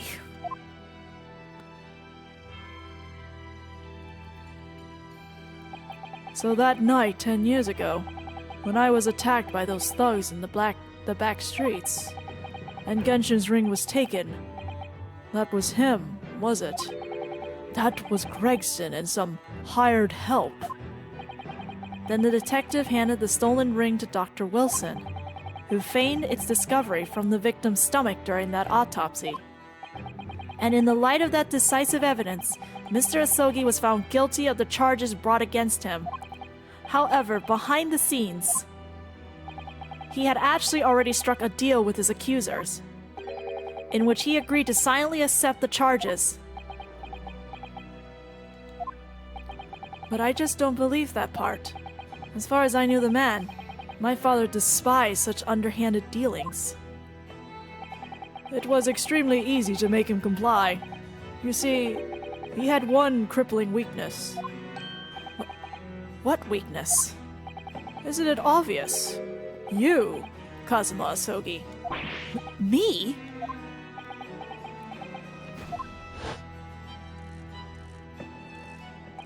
Perhaps you have no desire to return to your homeland, Asogi. What? Though I hear you have a 14-year-old son. Agree to cooperate and accept your guilt without contention. And you will see Japan and your son again. You scoundrel! Whether you choose wisely or not, it will be a closed trial by order of Her Majesty. So whatever rash claims you might make in court, we'll have no trouble in stifling them. There's only one outcome for you, Asogi. The gallows. Don't forget that I still have a weapon at my disposal. A document revealing a truth that I know you're desperate to keep hidden. Yes, it hadn't escaped my mind, which is the only reason I'm willing to bargain with you. I only want to protect this country's law and order. You understand? No! You want to protect your ass! So, what's it to be, Asogi?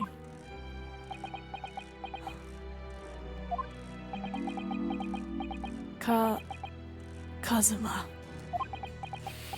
No. How can you say no about protecting your own child? He did it for me. And as I told him at the time, my motive was simply to protect Britain from the damage the truth would do. To protect this country's law and order, at any cost. Protect yourself, sir. Don't use the law on this. I never dare let myself even consider this possibility until now. But in the light of all this, treachery, I have to ask. The mastermind behind the Reaper of the Old Bailey. Was it you, Lord Male Strongheart?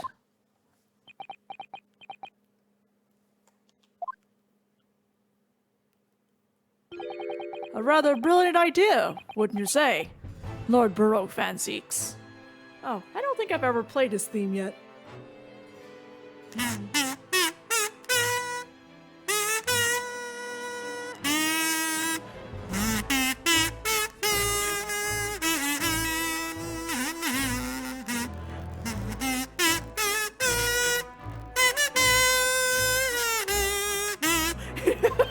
Okay. I was like, I don't think I've done Vortex's theme yet, so. That's the secret, that the spirit of your late brother, the paragon of justice, should return to reap justice for his sibling. Could there be a more appetizing tale for London's masses, I asked you? What brazen? I knew that you'd play the part to perfection. But your role really wasn't that of some embodiment of death. No, you were London's guardian angel. An angel with bloody hands? I think not. Those who had cooperated with me already were only too happy to participate in my plan. Inspector Gregson, Dr. Wilson. My minions worked tirelessly to ensure that the finger of guilt could never come to rest on you. It's all thanks to them that you were exalted as the demigod the Reaper became. I don't think Baroque's happy about that title, though, sir. He didn't ask for it. But Dr. Wilson left Britain 4 years ago when he was invited to work in Japan. That's right. So I had to employ the services of his young protege after that. Dr. Courtney Sith. Dr. Sith. So what the execution of the professor and the subsequent reign of the Reaper of the Bailey have successfully safeguarded law and order in our mighty capital for the past decade. That is everything. Are you sure? I don't think so.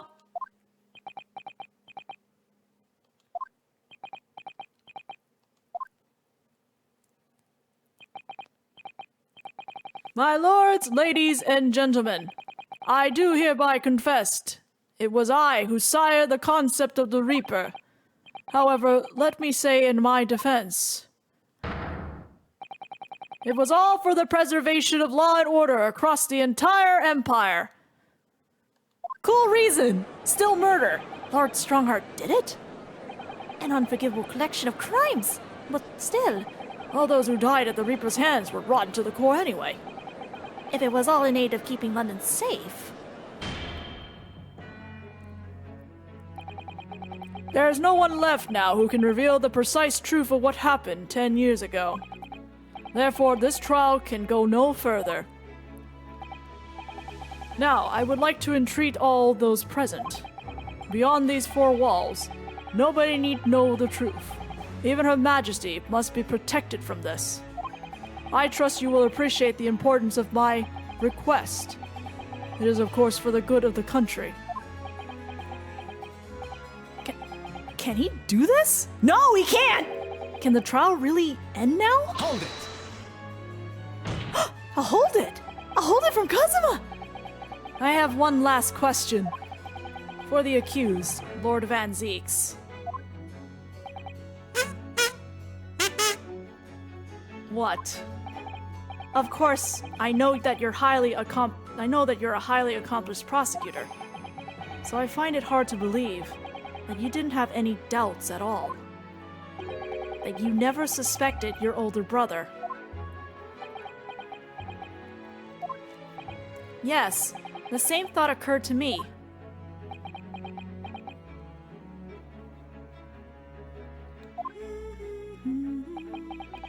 It was only once, but yes, I couldn't say that I never had my doubts.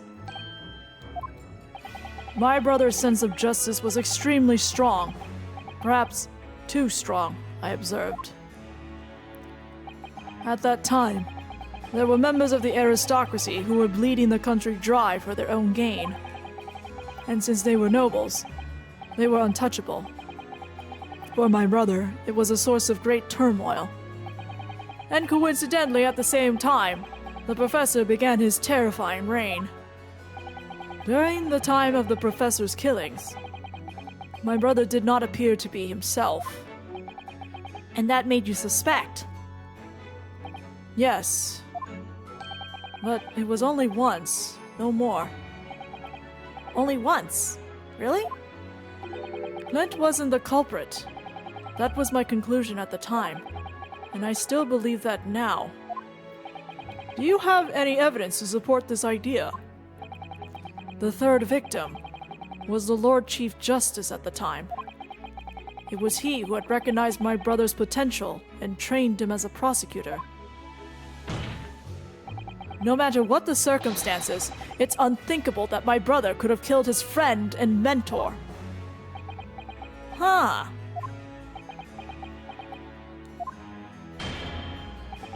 That will do. Why are you running? Why are you running, sir? Neither Clint Van Zeeks nor Genshin Asogi will walk this earth. However much we debate this matter now, we cannot hope to reach a conclusion. But... There are only two extant pieces of evidence from the time. The woe-begone ring that acted as the incriminating evidence to condemn Genshin Asogi, and the 3-page last will and testament penned in black ink and left behind by the man. 3 pages, huh? Could have sworn we only had 2, sir, but thanks. Thanks for the slip of the tongue. The wretched truth of what happened is exactly as I have explained.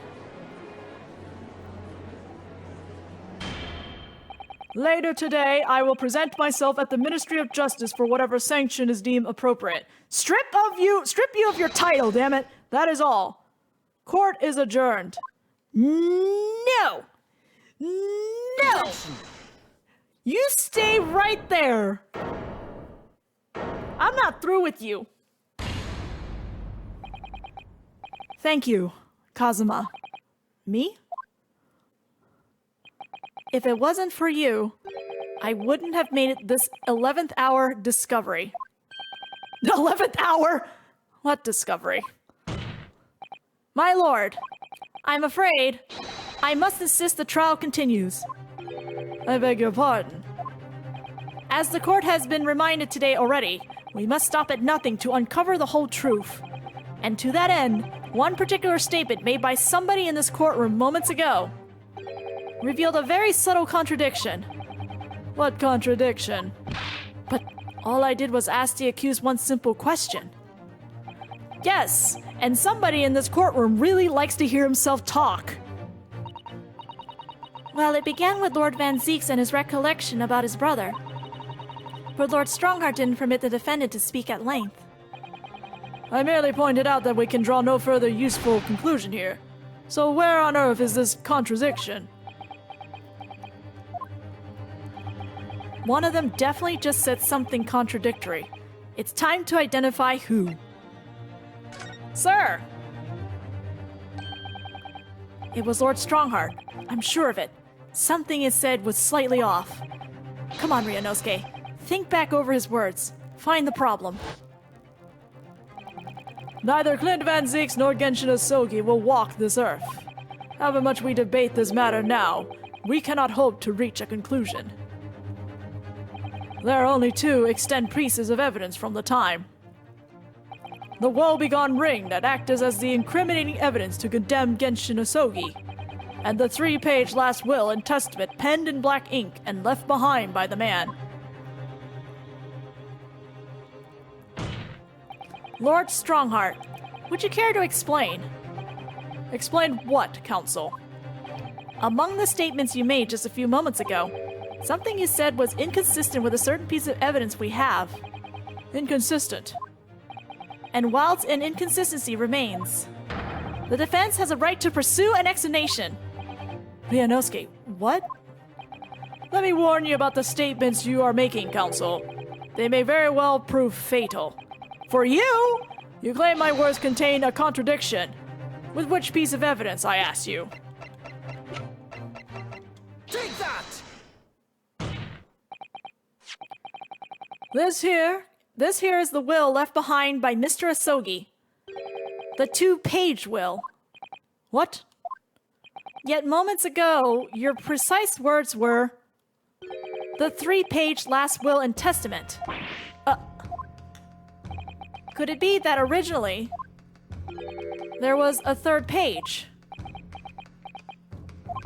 For a moment, I thought perhaps you identified something worthwhile, but it's a mere trifle, I see. A trifle?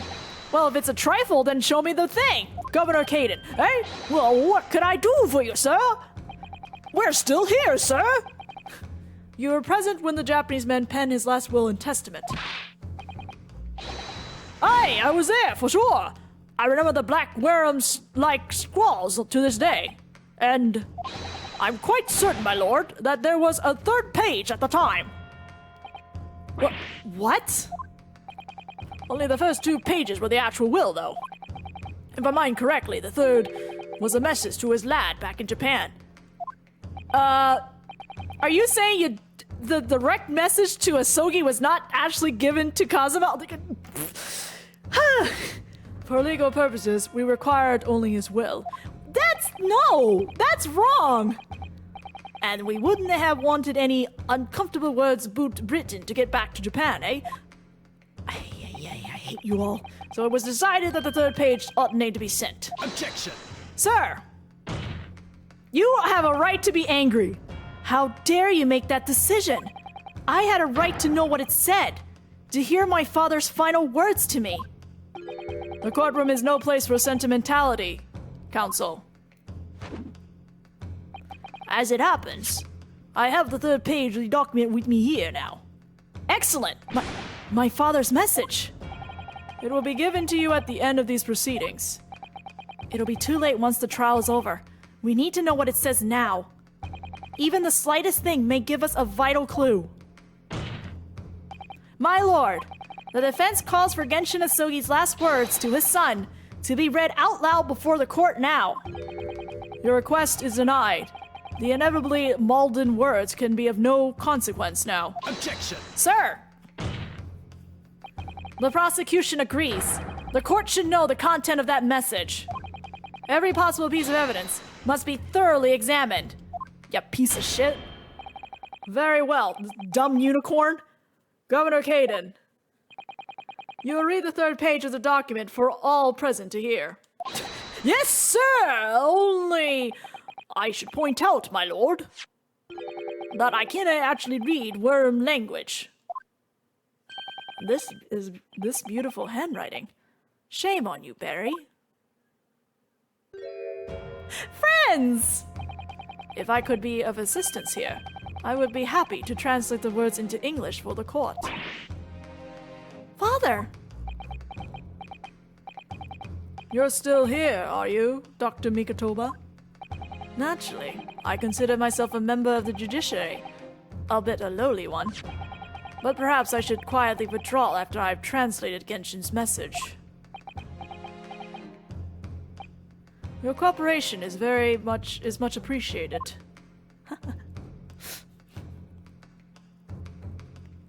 I forgot that Barry and Mikatoba are actually, like, friends, acquaintances. Kazuma, the truth is shrouded in darkness, a darkness only our clan's great sword can pierce. Mighty Karuma, twist thy head and watch them fall, all thy mortal foes. That's the end of the message, it would seem. And now he's on, like, visual side. A haiku poem. Oh, it was written in a haiku format? That's really cool. Twist thy head. Father, what is Karuma? The name of the Asogi clan's famous sword. A razor-sharp blade known to all, passed down for generations. It embodies the Japanese spirit. It's not known to me. Bro, please. It's the katana sword that was submitted as evidence earlier in these proceedings. The one worn by the prosecution counsel when he confronted Inspector Gregson. Okay, it seems there was a third page on it. Alright? Sir! Sir, please. All these procrastinations are beginning to try my patience. Adjournment of this court is long overdue. I'm not done, sir. As the presiding judge, I have been as accommodating as possible of the will of the courtroom. Well, keep being accommodating, sir. However, despite all that, no new information has come to light.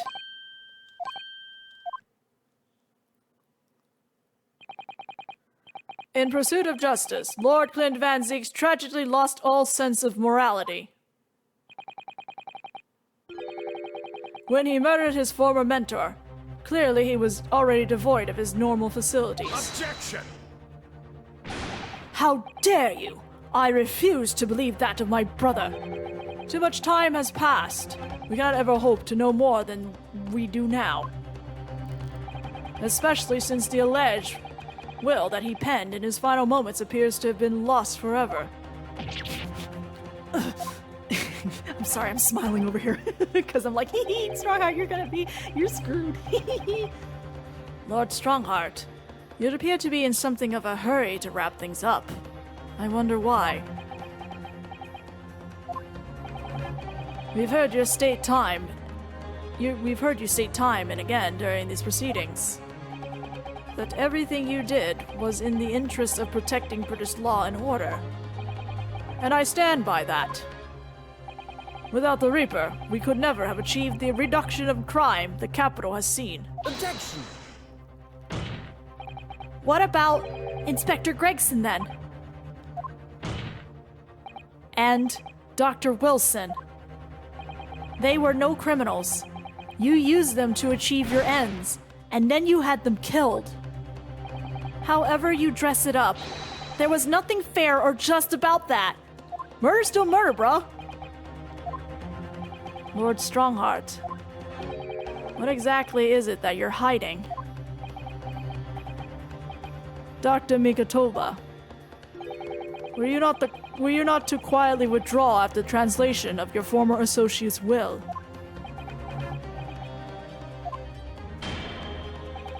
In this courtroom, no argument carries weight unless it is supported by evidence. And it would seem that the defense has no more evidence to present. In which case, I hereby order all discourse from this proceedings to be struck from the record. No! Me too! I'm gonna drink water now.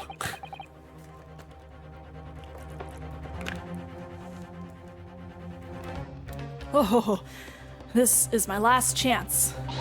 Mr. Naruhodo, I have to present some decisive evidence now, or it's all over. But can I? Yes, you can. I just have to look at it, but yes, you can. All right, I got you. I know where to examine. Don't worry. Wait, my lord. As it happens, the defense does have evidence to present. What? Don't be absurd. There's nothing of relevance remaining from that time. Objection! It's high time that you realize something, my lord. This gentleman has an uncanny habit of producing evidence at the final hour that had escaped everyone's attention. Nonsense. What is it, Ryunosuke? What do you have? I dare say.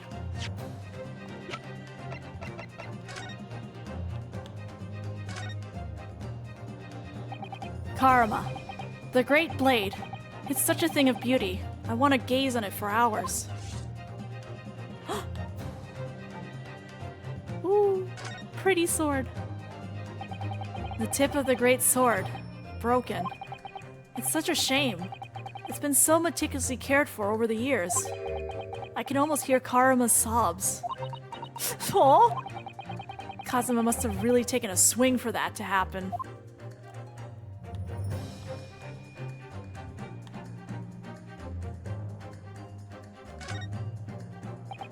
Mighty Karuma, twist thy head and watch them fall, all thy mortal foes. That's the proper way to use the sword, is it? Maybe I should try it. It hurts my neck. That's the trouble. Mr. Naruhodo, if I might make a suggestion. I think perhaps it doesn't mean your head. Oh. Naruhodo! I once studied the history and development of the katana some time ago. And as I'm sure you're probably aware, the sword's head is the part at the very end of the hilt. It's written as head in Japanese, but it's pronounced as kashira, I believe. Kashira. So Mr. Asogi's words really mean twist the butt of the hilt? The butt of the... Yeah, that sounds even better. You don't think... Yes, I do think. Look what's inside. Is that a tightly wound sheet of parchment? Oh, here we go! I can finally see the text! Scarlet ink. It's written in scarlet ink. I penned this my last will and testament, in the final moments before my inevitable and willing death.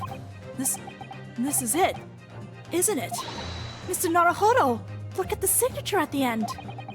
Clint Van Zeek's. The date.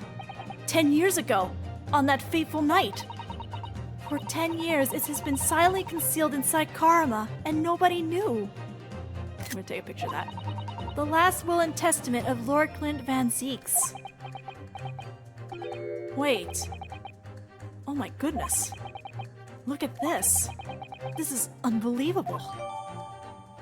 Clint Van Zeek's will. The last will and testament of Lord Clint Van Zeek's that has been hidden inside the great sword Karuma for years. A trump card left behind by Genshin Asogi. Alright, now before we do anything, so to get this Accolade that has question marks all over it, examine the hilt again. Twist thy head and watch them fall, or thy mortal foes.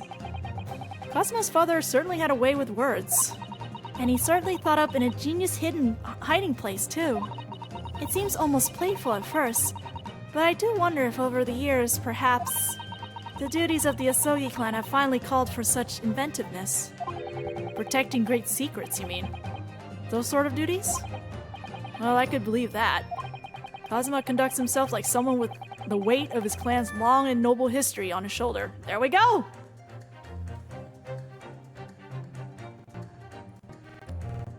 Where is my stylus? I can cross this out now because I know which one it is, so... Whoop! Gotcha! That's it! Now I just have to finish the case and I got all the accolades.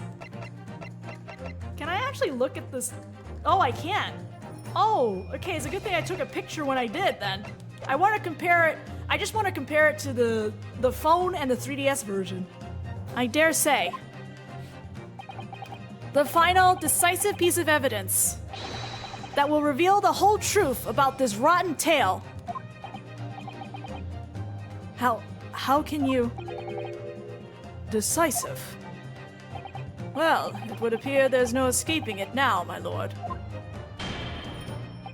Let it be so, then. Present whatever you think you have that can settle this decade-old enigma, if you're capable. What exactly is this evidence that the defense claims to be so decisive? So, 3DS version and the phone version, there were no more spaces. Like, I guess because of how much bigger room there is on the Chronicles, you now have 2 extra spaces here. But I remember all the spaces were filled up with evidence. Every single space. There is a single piece of evidence that can clarify what really happened 10 years ago. The last will and testament of Lord Clint Van Zeeks. Ha! A wonderfully astute observation, I'm sure. But in case it had escaped your notice, that document was lost long ago. That's right, it was. Only, I have it right here. Discovered just moments ago. Surprise! Renowski's just full of surprises, man! Impossible! That can't be! Oh, yes it can. Everything that's happened comes back to this will. This document is the key that will unlock the entire mystery. Yeah, you better be sweating up there, sir. We're gonna read this out. My brother's last will and testament. Where did you find that? Bink. It was rolled up inside this. Inside Karuma. The ultimate weapon Genshin Asogi obtained has lain undisturbed in the hilt of the sword all these years, just waiting for the right time to emerge and reveal the truth. The signature and seal certainly looks official. My God, it's true. It's my brother's handwriting. There's no mistake.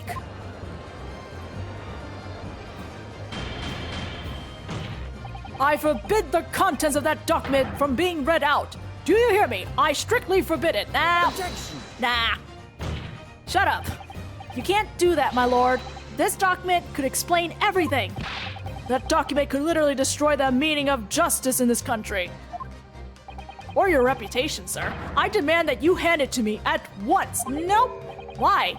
What are you trying to hide? My will. You can't have it. Could it be that you already know what's written on this page? What are you implying? Court is adjourned with immediate effect. Clear the courtroom. Objection! Leg! Do that, my lord. And you'll suffer a fatal blow as Lord Chief Justice. I beg your pardon? Forcibly ending a trial without a good reason. And not any trial. A closed trial by order of Her Majesty the Queen. To defy the monarch's will is treason. I'm just giggling at Strongheart. Lord Clint Van Zeeks really did pen a will that day. It's exactly as the young Japanese man said. Read it out, now! We have a right to hear what's in that will. A right and a duty. Well, my lord. It would rather appear as though proceedings aren't going to go quite as you hoped. You fools. Go ahead, Ryunosuke. Read it. The prosecution gives its full support. Let's go! Let's go! Very well, then. No. For God's sake. No!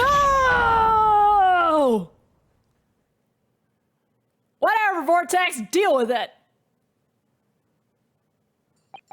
I penned this, my last will and testament, in the final moments before my inevitable and willing death. The hour is 11 p.m., and I sit at my writing desk in my office. My good friend Asogi stands at my shoulder. He has expressed his intent to invoke the dying ritual of the duel, that I may depart this world with honor. An honor of which I am utterly undeserving. The Japanese are a truly merciful people. I, Clint Van Zieks, Lord of the Manor of the Van Zieks Estate, hereby confess to the following. I am the killer who has come to be known in society as the Professor, guilty of 4 counts of murder. I will not here discourse the corruption rife among the aristocracy, which is to me, as one of them, so apparent. However, 6 months ago, I took the life of a member of the House of Lords at the heart of the depravity. A demon who habitually sacrificed the common man to further his own interest, abusing his position of power. The law is impotent against such vile avarice. Only a fellow demon can rid society of this menace.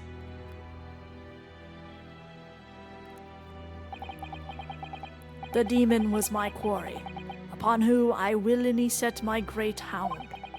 But though I am a hunter of some experience, I am a poor felon, it seems.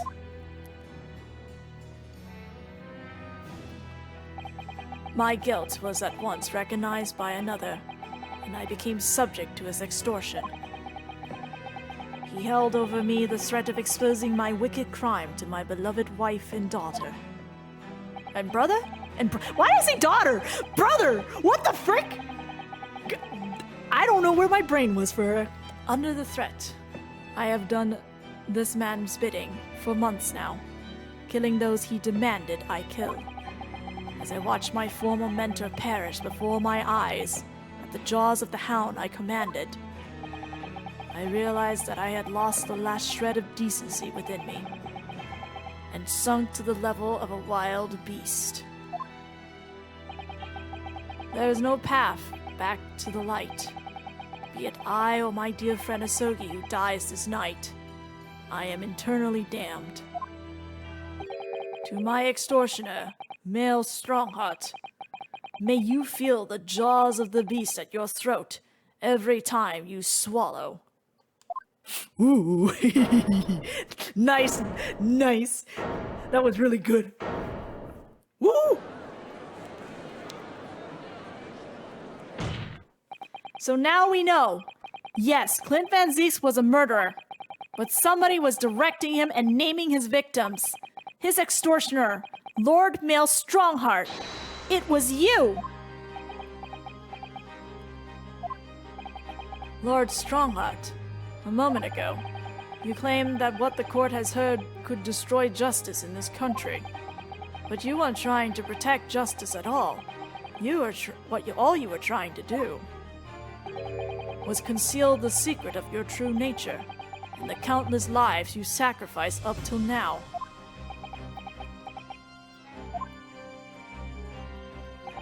It just didn't make sense to me that the third victim, the former Lord Chief Justice, was my brother's benefactor and a man of lofty principles. As I said, Clint had no possible reason to kill the man. But you did, didn't you, Lord Strongheart? To eliminate the man who stood between you and the office you set your sights on. So you used your own hunting dog, Lord Clint Van Zieks, to take him down. It had to be done. London's unsavory shadows are deep, and the arm of the law fails to reach their depths. Crime must be cut off at the roots, but the Lord Chief Justice at the time couldn't see that. He was weak. Lofty principles, you say. Tantamount to cowardice, if you ask me. Which is why I took his place, in order to fight the crime he was allowing to spread like wildfire. By murdering the man. The Reaper, the Professor. The name makes no difference. As I've explained countless times already, it was all done for the furtherance of law and order in London. Objection! Sir! Are you going to legitimize the murder of my father now, too? Ah, Genshin Asogi. Well, that was unfortunate. Unfortunate, you say? I had fully intended to send him back to Japan as we agreed. I don't believe you. It was you, wasn't it? You killed him. No, it wasn't me who took your father's life. Then who? On the night following his mock execution, I went to locate cemetery at 3 in the morning with Jigoku. Judge Jigoku? There had to be a collaborator on the Japanese side to manage Asogi's treatment after his reparation. Jigoku had fierce ambition. It made him easy to manipulate. 10 years ago, after he stood trial for the destruction of the witness stand, I had words with him. When I told him the position of Minister of Foreign Affairs could be his, he couldn't agree fast enough. Shesiro, you fool. As you know, Asogi escaped the prison in a closed casket and was subsequently interred. We intended to dig him out of his grave before he ran out of air. But sadly, all did not go to plan. Ah! There was an unexpected visitor to the cemetery with his own ideas about digging up graves. A man who witnessed what nobody was supposed to see. Enoch Drebber. Of course, I knew grave robbers frequented London cemeteries. But that grave on that particular night... Blast! If people found out the convict was really executed, the scandal would rock the very foundations of the Empire. Then what do we do? Shoot him, Mr. Jigoku! Shoot Asogi at once! He can't live now this has happened. He has to go. What are you talking about? You made an agreement. You promised he could return to Japan. Everything has changed now. If the truth got out because of this, both of us would be finished. Forever. Shoot him! Come on, Jigoku, do it! Pull the trigger! Shoot! Shoot him!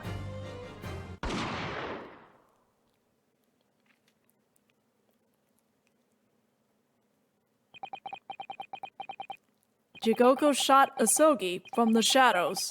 The grave robber was so close, the blood sprayed over his coat. He fled as fast as his legs could carry him. Then Jigoku and I put Asogi's body back in the grave, from which he just emerged.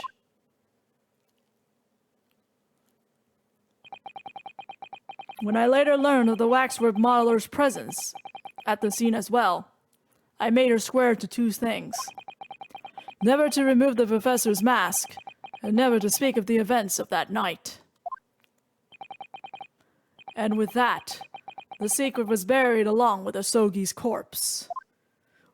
God, this is so gruesome. So, now you know what really happened in Lowgate Cemetery that night. Cool! Can we make you guilty now?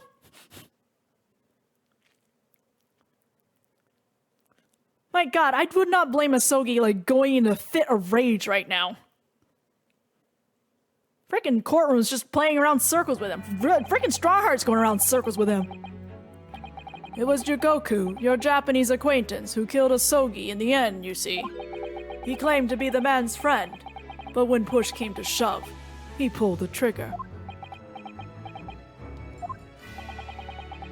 Just before Mr. Jigoku left the courtroom earlier, he said that the assassin exchange proposal was a demand from his British counterpart, not a request.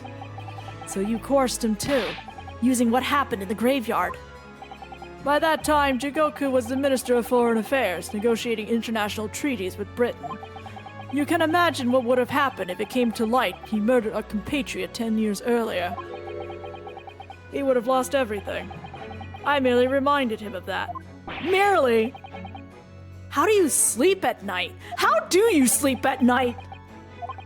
These past 10 years, I fought tirelessly with the darker recesses of London's criminal underworld. No, you didn't. You used people. And I've used whatever means necessary to ensure that justice prevails and law and order reigns supreme. Objection! That couldn't be further from the truth. The fact is, you haven't fought crime at all. How dare you! I saved Clint Van Zieks from dishonor in his death. Objection! Whilst behind the scenes, you systematically buried anyone who stood in your way. And then, you made my father take the blame. It was unavoidable. It was the only way to protect our justice system and public order. Bullshit. Let's not forget the others you had killed as well. Setting the defendant up as the Reaper to cover up the truth behind the murders of countless more. That's enough! Do you have any idea of the conniving that led to the acquittals of those wretched criminals? We have to fight fire with fire. Our courts can't function without a Reaper. Can't you see all I've done for this country? This has been my struggle. Objection! Sir, you've done nothing. It's Lord Van Zieks here who worked tirelessly and justly in court while enduring the disgrace of the Reaper name. And Inspector Gregson, fraught with anguish for having sullied his hands through a desire to do the right thing. Not to mention Genshin Asogi, who risked his life going in pursuit of the truth you tried to hide. No, the darker recesses of London's underworld were largely filled by you. You little... When will you get it through your thick skulls? That it was all for Queen and country. I'm tiring of that excuse. You've consistently twisted the truth for bargaining power, to make others do your bidding, nothing more. People who willingly twist the truth and coerce others have no right to call themselves part of the judiciary. I strongly suggest you don't ever talk of justice again. Ugh. Ah! He's gonna pull a gaunt in like 2 seconds.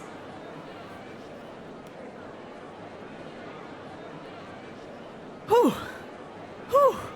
Yelling! Alright, do your gaunt thing. What does the seal do? Very good, Strongheart! You know exactly what a seal does! Well, well, well. Dear me, my good fellows, dear me. A well-deserved round of applause, I think, for a quite marvelous performance. But what are you talking about? Those delightful grave expressions, that beautifully pronounced Queen's English. Really, our friends from the Far East are quite the picture of industriousness. Okay, I'm sorry to say, Vortex, we don't have fish for you, though.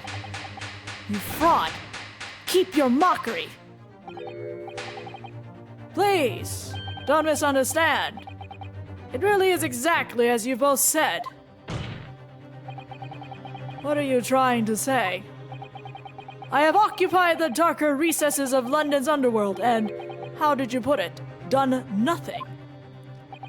I confess it's a little embarrassing to have it pointed out quite so starkly, but yes, I really have done nothing, which means I can be indicted for nothing.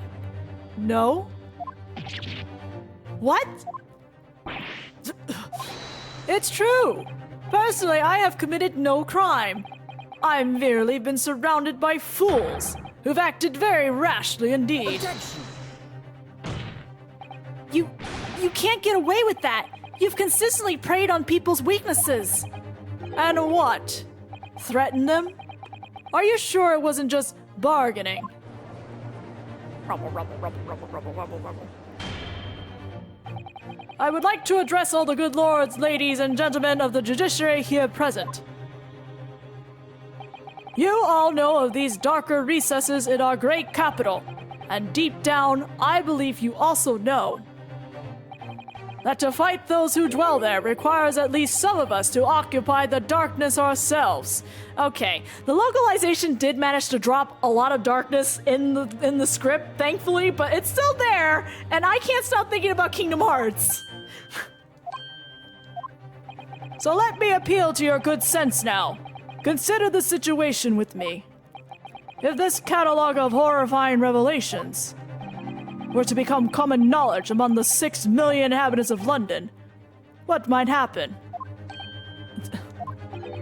To learn that the infamous murderer of royals and nobles was a respected member of the aristocracy himself. Well, not everyone is an aristocrat, so I think for the most part, the common folk might be laughing about the whole thing. That evidence was fabricated in the scapegoat's trial amid secret negotiations with prosecutors to effect a jailbreak. That the Reaper of the Bailey was an organized group of assassins managed by a Scotland Yard inspector. Finally. Oh wow, I didn't actually notice his hair was sticking up more, actually. Thanks for pointing that out. I've never noticed that was a thing. And it was all masterminded by the Lord Chief Justice himself. If the general public of Britain knew the truth, all faith in the police and the prosecutor's office would be completely lost without doubt.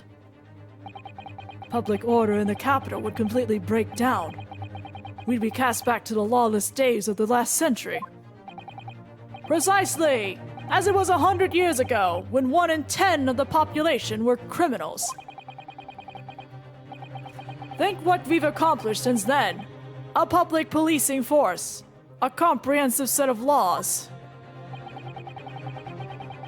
And his face turned brighter all of a sudden. And if we want to continue to protect this new era of law and order, I say again, we must at times occupy the darkness ourselves. Kingdom Hearts! I'm sorry, Janet. I guess you couldn't also figure out how to deal with this text.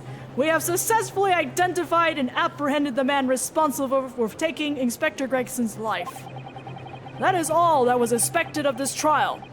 All these other matters that have been discussed will be eliminated from the minute of these proceedings, in the interest of preserving law and order, and to protect Her Majesty the Queen, of course.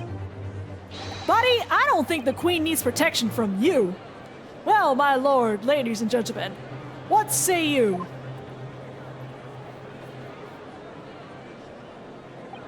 He has a point. The things Lord Strongheart has done are quite unforgivable. But on the other hand, isn't it our duty to maintain law and order in the capital? You can't deny that the threat of the Reaper over the years has done wonders for the crime rate. And by fair means or foul, that's all thanks to Lord Strongheart. Ooh, get to hear a chant of Strongheart.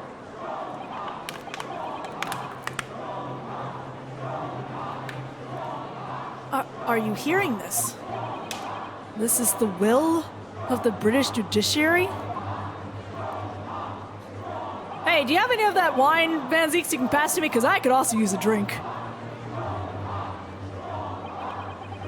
For your rousing response, friends, I express my heartfelt gratitude. He really is a unicorn, ain't he? Therefore, in accordance with the overwhelming wishes of the court, the records shall be erased. Well, shit. You have to respect the man's ability to turn a situation to his favor. He is extremely charismatic. Lord Strongheart really is a master of manipulation. You've conclusively proven his guilt. Yet still he manages to evade justice. I just don't know what we can do. Ryunosuke. It looks like the trial really is going to come to an end now. I'm almost out of options, I think. There's really only one path left open to me.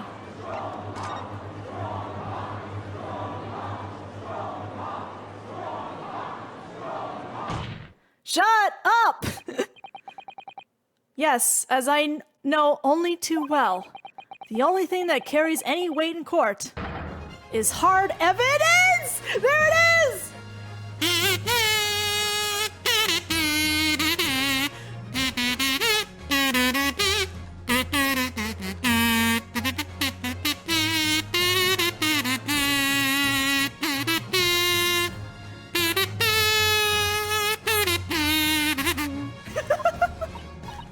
But Mr. Naruhodo, What evidence is there to use at this stage in the trial?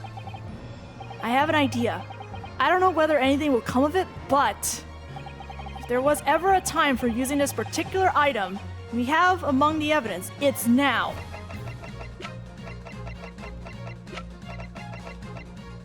Take that! Oh my! Yes, Mr. Sholmes asked if you had that with you earlier.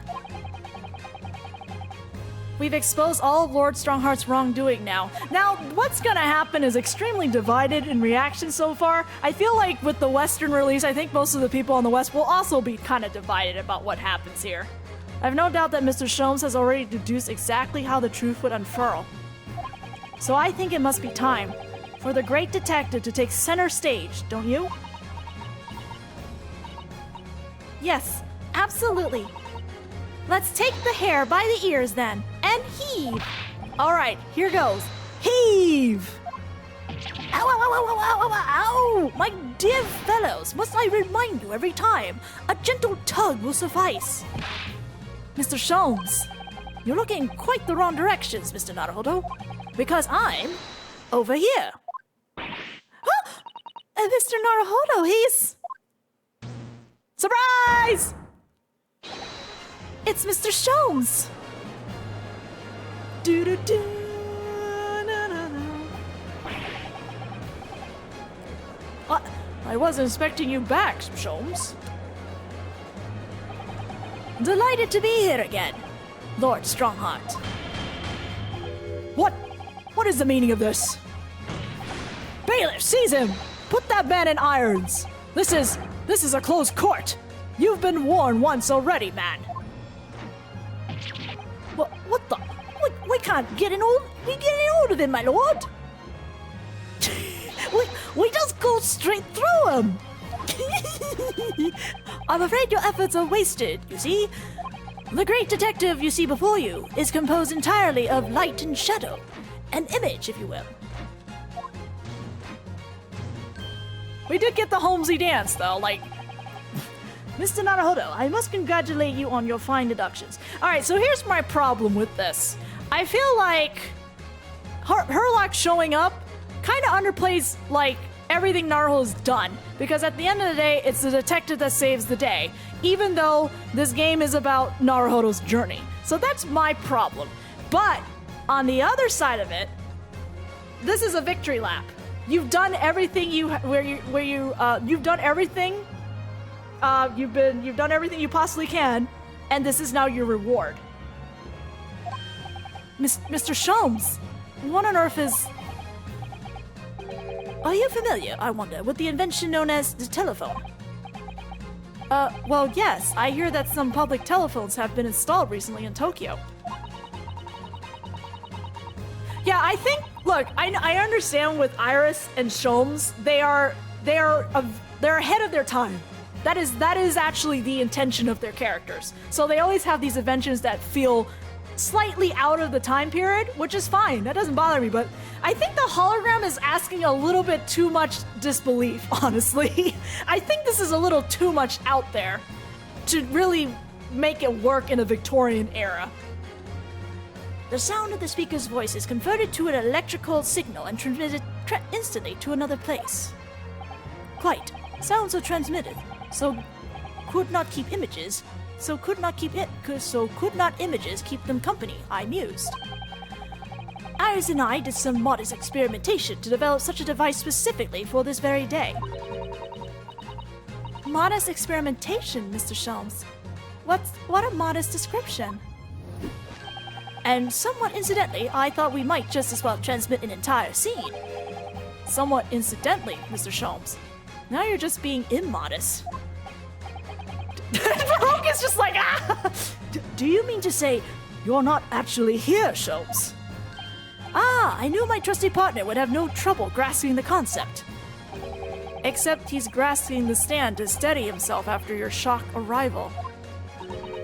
Poor father. I would have hoped he might have been forewarned, being the great detective's great partner. Leave my courtroom at once! Get out! Or I swear to you! Dear me! You, on the other hand, Lord Strongheart, appear to have a very poor grasp of the situation. Ah!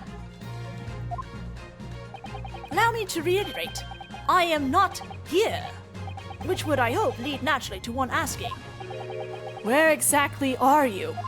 Thank you, Kazuma. The very question I was waiting. I'm at present enjoying the air in a rather splendid garden. A garden? Not just any garden, you understand. A garden at Buckingham Palace. What? You can't be Buckingham Palace! What's Buckingham Palace, Mrs. Sato? I've never heard of it. You've been in England for an entire year, Naruhodo. Do you ever read the news, Mr. Naruhodo? Mr. Sholmes, is Iris with you there? Ah, well now, Iris is currently enjoying some tea. With Her Majesty. Her Majesty? Not just Her Majesty, you understand. Her Majesty the Queen of the British Empire. What? What? Also, my headset's slipping. Hold on. Okay. What on earth is all this about? Buckingham Palace is Her Majesty the Queen's residence in London, Mr. Naruhodo. No, he's not dead. Well, he's dead in our time, but he's not dead at the moment. Order! Order in the court! I demand immediate silence! Her Majesty the Queen? You can't be... I mean, no! This is some sort of unforgivable, distasteful trickery by a third-rate detective, that's all. Unforgivable, distasteful trickery? What an apt description. A closed-court session attended by elite members of the judiciary is a rare event. I presume that Her Majesty would be more than a little curious about the proceedings. So I decided to show her everything, from start to finish. Huh? You showed her? Indeed. By dint of Herlock Sholmes' remote cinematograph. Wow, that's the name of this thing. Okay. You meddling. This is some kind of nightmare. Look, this nightmare is saving your ass, bro. Just as I appear to be standing before you, regaling you with talk of my latest invention.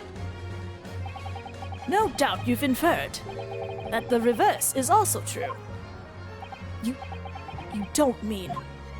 Her Majesty has seen and heard every moment of the proceedings. I assume there would be no objection. After all, every trial in this country is conducted under the auspices of Her Majesty, as you know. You... Sit down, Unicorn Man. I confess I am quite impatient to hear Her Majesty's opinion about the unforgivably distasteful trickery in which you've been engaged over the past 10 years. No, I was merely... Oh, so sorry to keep you all waiting. Vicky and I had so much to talk about. Vicky! Queen Victoria's Vicky! Iris, there you are. In fact, I have a little message here from Her Majesty. A message? Vicky! Well then, if everyone is sitting comfortably... Oh, wait, let me get some popcorn, Sholmes. Forthwith and with immediate effect, all authority previously afforded to male Strongheart is hereby revoked forevermore. Furthermore, he will be prosecuted for crimes against his country in a public trial by jury in the coming days. So it seems that Her Majesty doesn't believe we need to fight fire with fire. Justice in this country needn't be administered from the shadows at all. Male Strongheart. The darkness you foster to conceal your despicable actions these last 10 years is a thing of the past now. After today, your brand of law and order has no future, because no longer are you the Lord Chief Justice.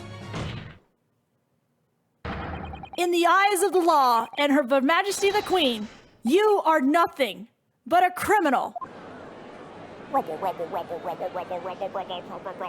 Oh, here we go. Everything's gonna be a fire. Oh, I hope the frame rate is fixed. Adjourned!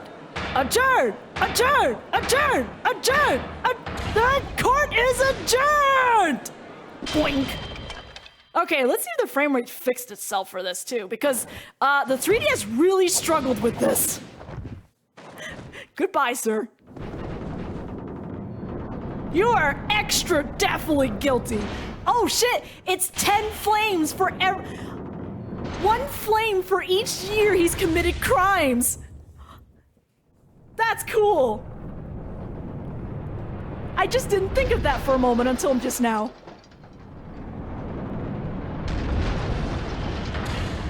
Ah! Oh, that went smooth. Oh man, there were so many particles going on with the fire that it actually slowed down the 3DS. Like the frame rate just dipped during that breakdown.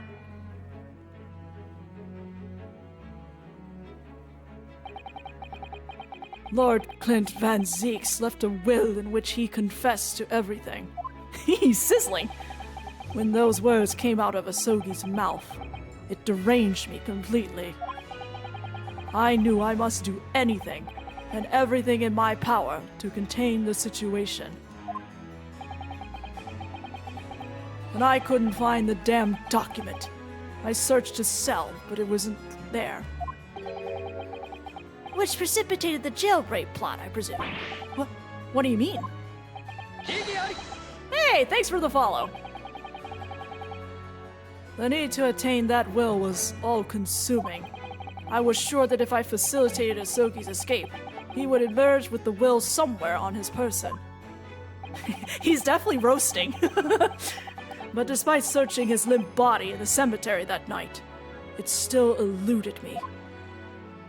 It never even crossed my mind that it was concealed in the sword's hilt.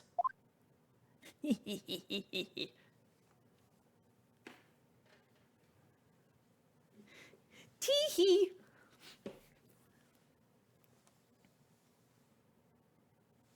Well, thanks for sticking for the breakdowns. Have a good evening. What pains me now is that my brother left this world without a word to me. I'm sorry, Lord Van Zeeks. In point of fact, I think perhaps that isn't the case. Sorry? How can that be? There is more to his last will and testament. What?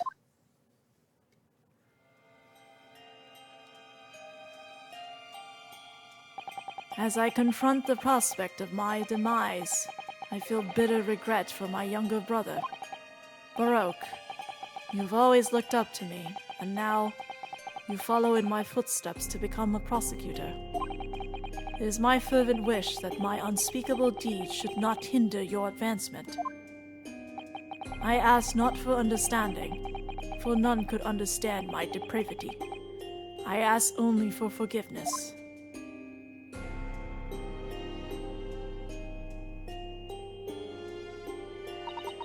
Asogi is a fine detective and a hunter worthy of respect. He has agreed to honor my final 2 wishes. The first is that this document survives. The second, I cannot commit to paper. I have confessed my sins to my wife. May she find resolution in my death. With my eternal gratitude to my Japanese friend, I rest my quill. Clint Van Zeeks.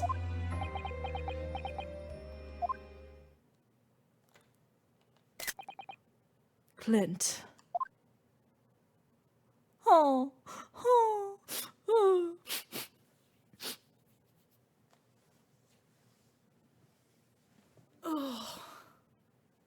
We still have an epilogue to go through.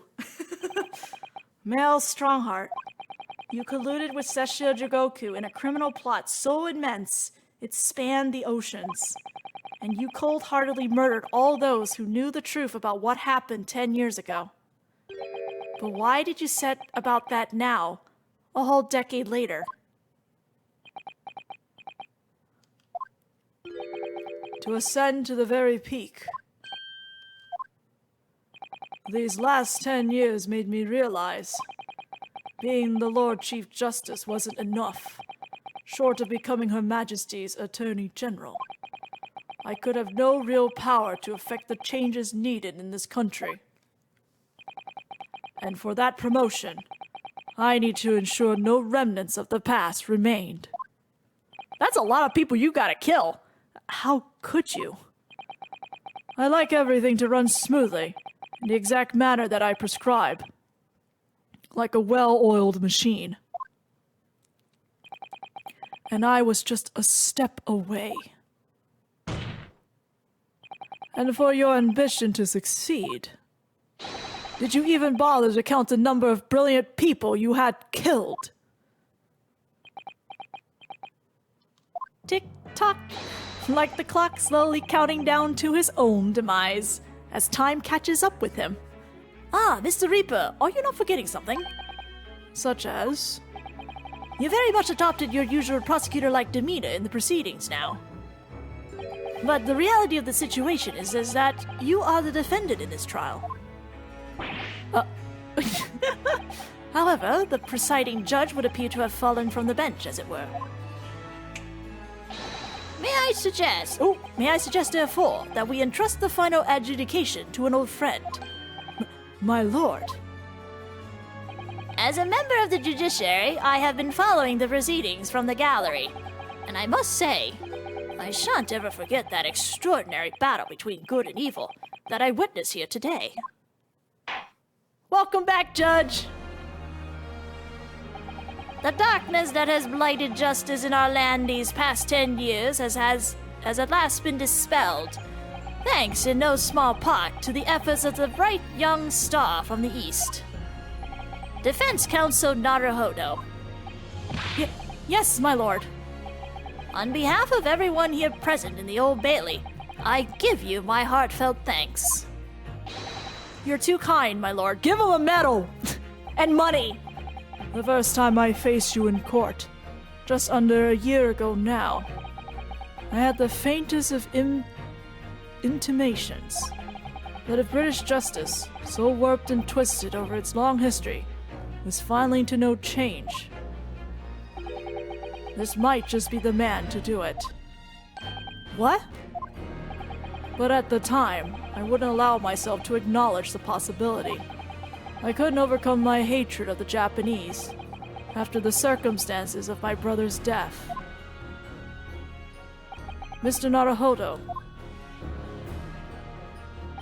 allow me to apologize for countless discourtesies on my part. You are a lawyer of boundless talent. Oh, Lord Van Zeeks. When I first arrived in Great Britain, I was literally a nobody. Certainly not a lawyer. The truth is, my fortunes have entirely been made by the miraculous people I've met. My best friend, Kazuma Asogi, who led me here to Britain in the first place. My loyal and ever-patient judicial assistant, Mr. Sato, who helped me study to become a lawyer. The brilliant Lord Van Zeeks, who never failed to challenge his Nipponese rival. And not to mention, the exceptional master of logic and reasoning who showed me the true art of deduction, Mr. Sholmes. Saving the best for last, Mr. Naruhodo. What a relief. I'm well aware that without all these people's help and support, I wouldn't be where I am today. The truth is a guiding light that always leads to happiness. I lived by that principle for a long time now, but actually it's not true. Wait, read that line? Wait, I want that line. I want that line. The truth can also cause great pain, sometimes even leave people on the brink of despair. And for that reason, there are those who feel the need to hide the truth, who do it instinctively even. We're all human! But as soon as we allow our eyes to settle on something other than the truth, the darkness takes hold. And from there it grows, until eventually, it makes us blind to the guiding light of the truth altogether. So that's why it's my belief that we must all resolve never to avert our eyes from what is just and true.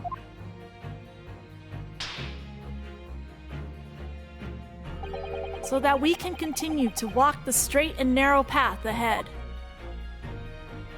This is why Naruhodo wins speech debates, man. so happy for his bestie. Well, I must excuse myself now. But before I go, Mr. Naruhodo, let me compliment you on your grand opus. What? Without your beautifully composed case against Lord Strongheart, Her Majesty would have been unable to act. Thanks to you and your fellows, the haunting undertones corrupting Britain's justice system have been silenced. Thank you very much. Yeah, you better bow to your friend. Oops, I didn't want a video. Oopsies. So, until our paths cross again somewhere. Goodbye! Yoink! Well then, it would appear that this long trial has finally come to an end. My apologies for an anxiety cause, my lord. Any. I am quite sure we shall meet again here in the courtroom before long, Prosecutor Baroque Van Zeeks. In conclusions of these proceedings, I hereby declare the defendant Baroque Van Zeeks not guilty! Confetti! Whee! Fireworks! Yay! Oh my god! Oh my god! I'm so tired! Ugh. That is all. Court is adjourned. Yay! And now we do the epilogue. Which is probably going to be another 30 minutes. 4th November, 4:21 p.m. The Old Bailey, defendant's antechamber. It really is all over.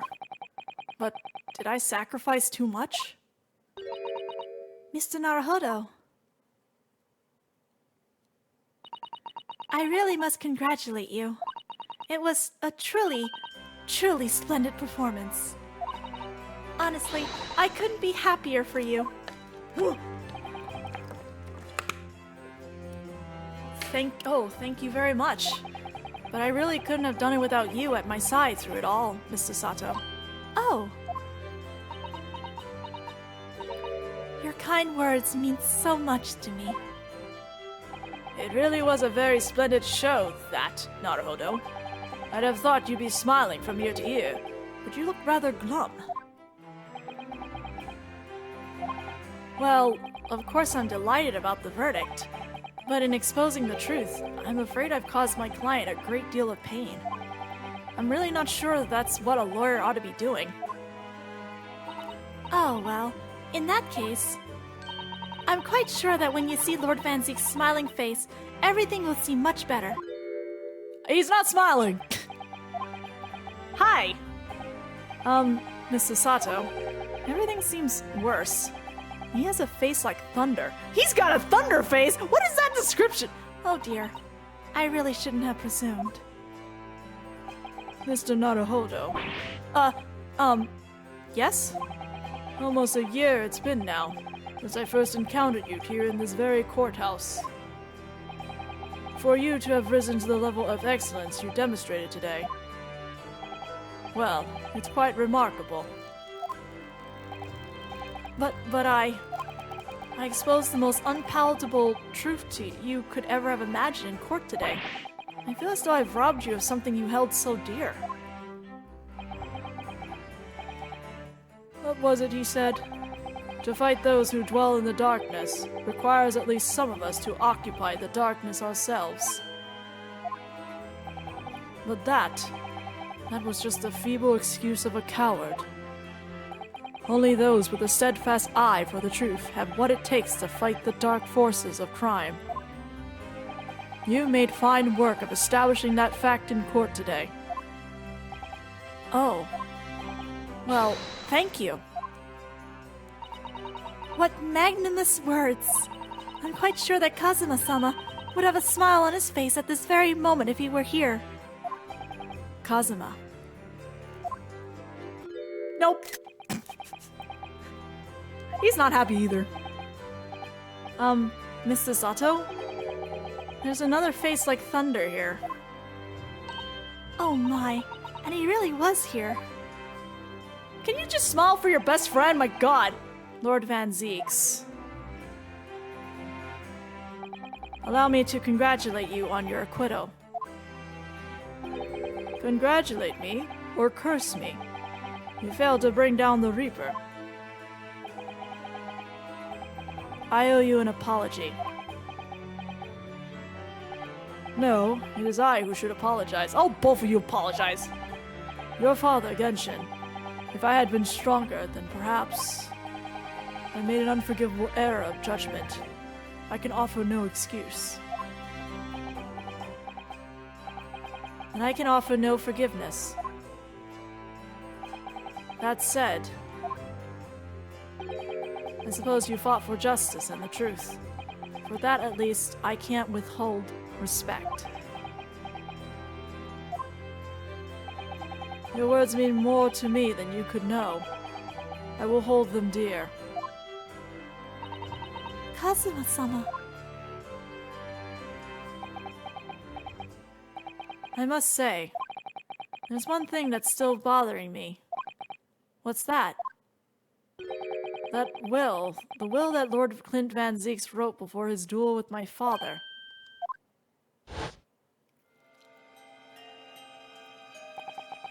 Asogi is a fine detective, and a hunter worthy of respect. He has agreed to honor my final two wishes. The first is that this document survives. The second, I cannot commit to paper. I have confessed my sins to my wife. May she find resolution in my death. With my eternal gratitude to my Japanese friend, I rest my quill. Clint Van Zieks. What can the second of his final wishes have been? That your father agreed to honor, you mean? Huh. I think perhaps I might be able to shed some light on that. What? Father! It was 10 years ago, as you know. The day before the execution was scheduled. I went to the prison to say farewells to Genshin. My farewells. Why aren't you putting up more of a fight, Genshin? If you'd only agreed to it, Sesher and I would gladly petition the government. We've been through this already. You don't need to worry about me. Anyway, Yujin, I have a favor to ask of you. Something of great importance.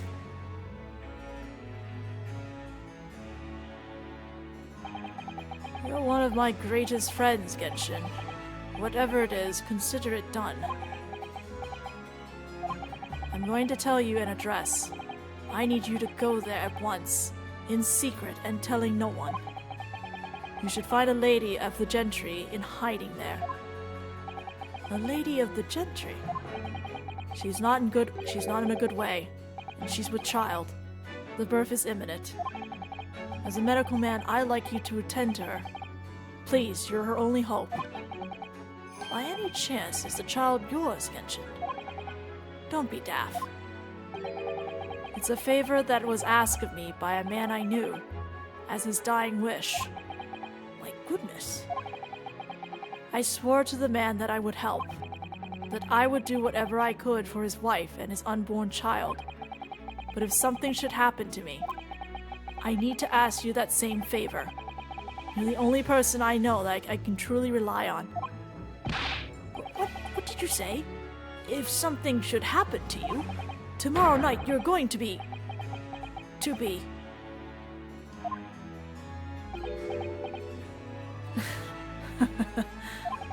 You never know, though, do you?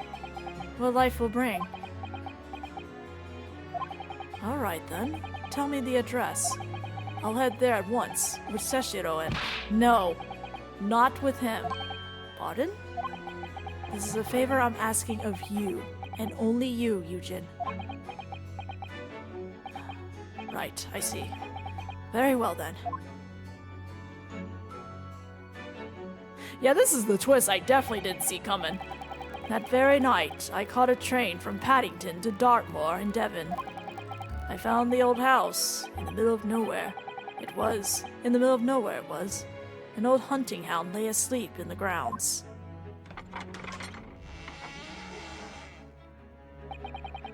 The poor woman was on the floor at the back of the darkened room. She was in mortal danger.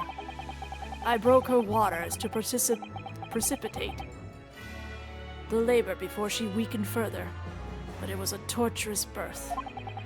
I did everything humanly possible for her and her child. Mrs. Baskerville in HD. And in the end, I was lucky enough to welcome a new life into the world. But tragically, my efforts to save the mother's life were in vain. I held the healthy newborn girl in my arms and wept for longer than I care to remember. Eventually, in something of a daze, I looked around the room. There was precious little in it, but an old travel trunk caught my eye. It had clearly been well looked after over the years, made of top-quality leather with fine stitching. But it was when I saw the emblem on the side of it that everything dropped into place.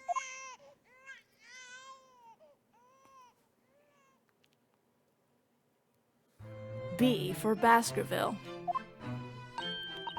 Baskerville? You mean the woman was the wife of Lord Clint Van Zeeks? That's right. The newborn was his daughter. But that makes no sense. Why on earth wouldn't Clint have entrusted a child to my care in that case? I was completely unaware that he even had a daughter. I suppose he didn't really have any choice. What? Well, your brother said that he confessed everything to his wife, so she must have been beside herself with worry for her child. If the true identity of the professor were ever to be made public, the girl would be forever branded as the daughter of the infamous mass murderer. So the only solution was to distance the young girl from the Van Zeeks family as much as possible. And boy, did they distance her! I don't believe it. I imagine that in his final hour, Lord Clint Van Zeeks made the obvious choice. He would have thought to himself, this Japanese man here is someone I can trust.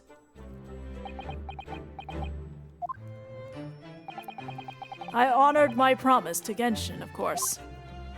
However, only a month later, I was summoned back to Japan.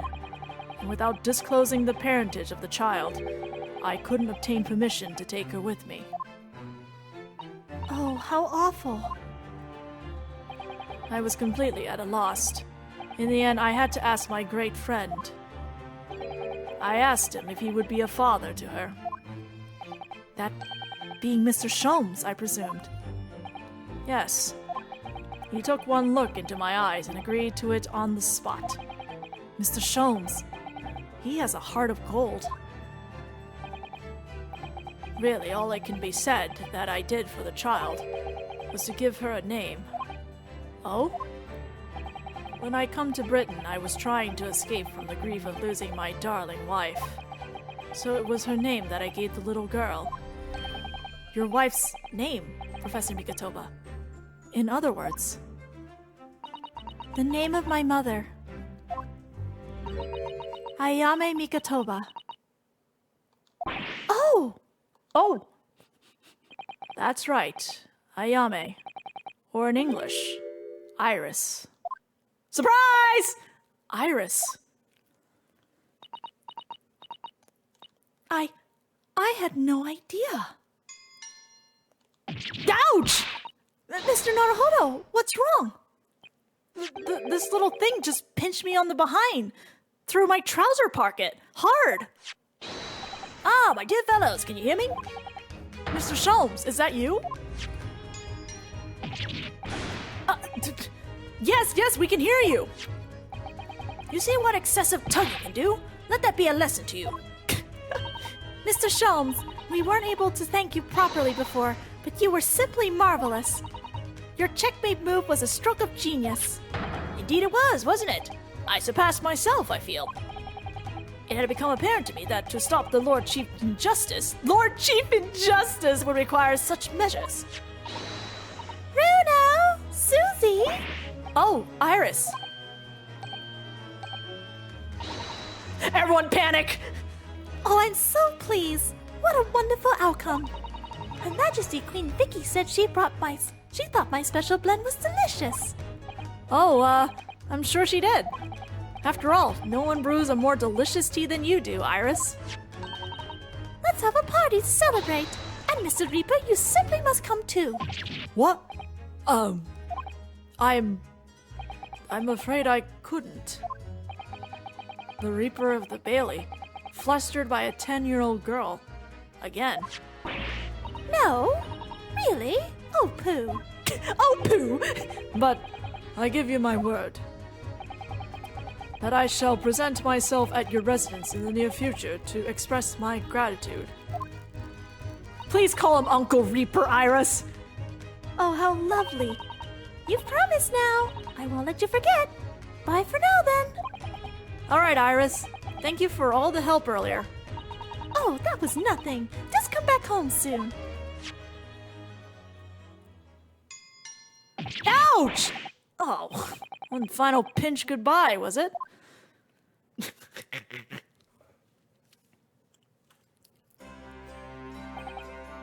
Well, I think I ought to be leaving. Lord Van Zieks, would you care to accompany me? Certainly. Mr. Naruhodo, allow me once again to express my deep gratitude to you. I believe you saved my life.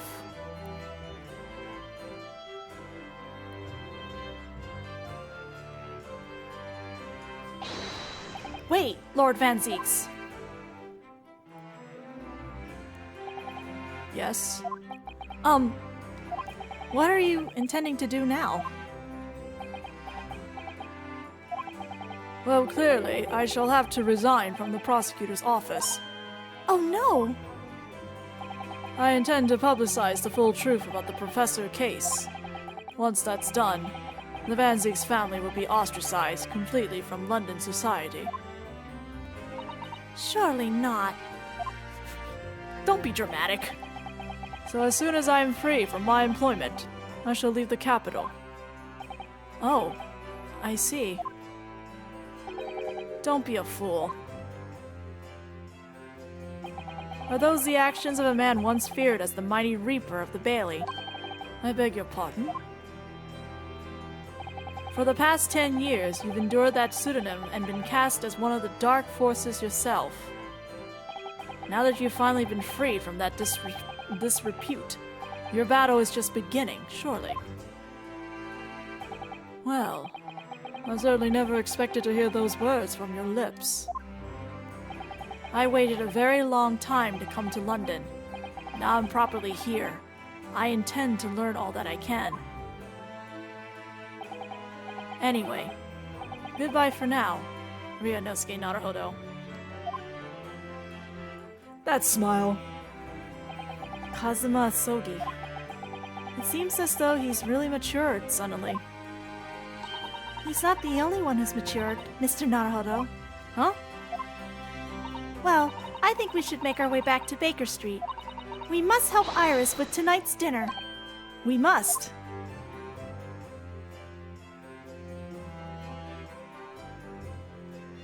Imagining Baroque prosecuting in Japan, though.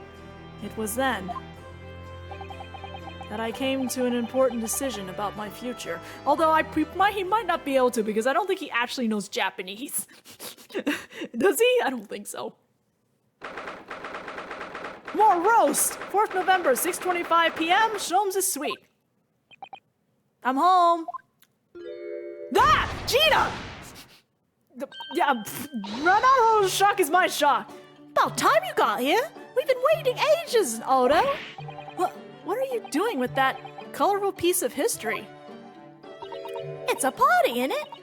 It's gotta go off with a bang. I mean, fireworks, ideally. Don't set fireworks in the house.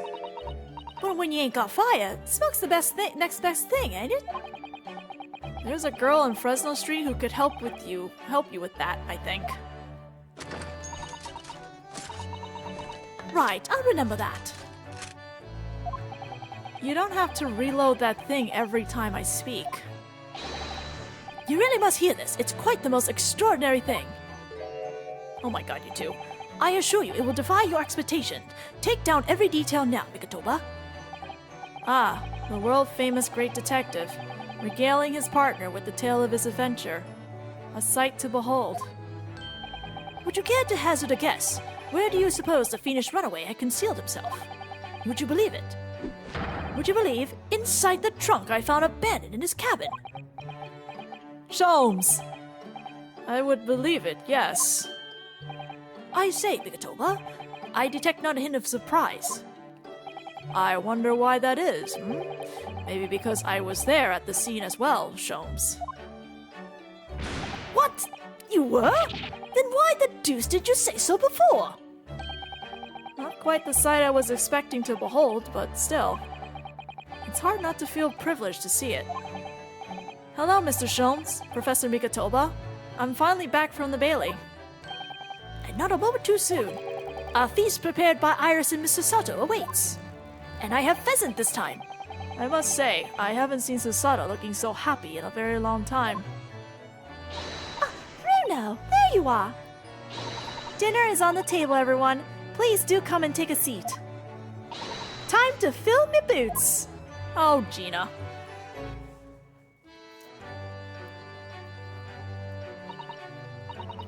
Goodness, is that really true, Gina? Yup, I'm losing me copper's clobber and going back to what I know best. It's a diver's life for me. You're really leaving the police force? But why, Jeannie? Well, the boss ain't around no more, so... Oh. And anyway, no matter how hard I try, that Reaper ain't never gonna accept a diver turned dick as me.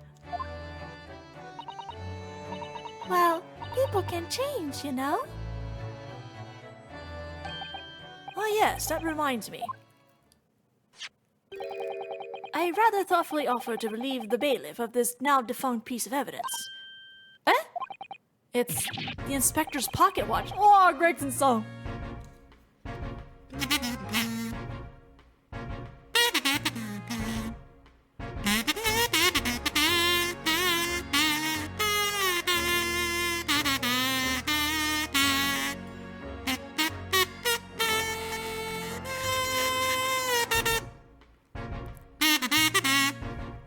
And the crown has been reattached. That watch was his pride and joy, a symbol of his great achievements of Scotland Yard. Oh, so you can use pride and joy here, but you can't use pride and joy to describe Naruhodo's and Sogi's friendship? I see how it is. For 10 years without fail, it measured every second of the man's remarkable career. But now, it's stopped.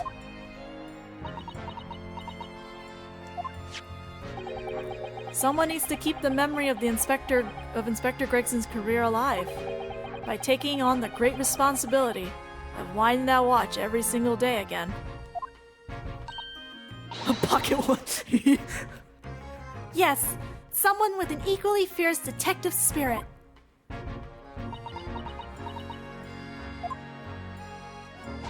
It's gotta be me. There ain't no one else. That's the spirit, Gina. Quite right. I mean, after all, the boss was... Well, he was my boss. Yes, Ginny. Yes, he was.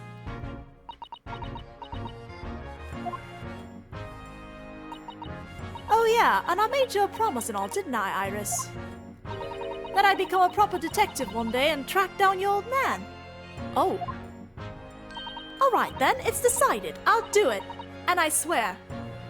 I'll find your dad and bring him in kicking and screaming. That's a problem. I'm not entirely sure that would be appropriate. Yes, I think, Gina, it might be best to, well... I think I'd like you to forget that promise, Jeannie. Eh? Iris?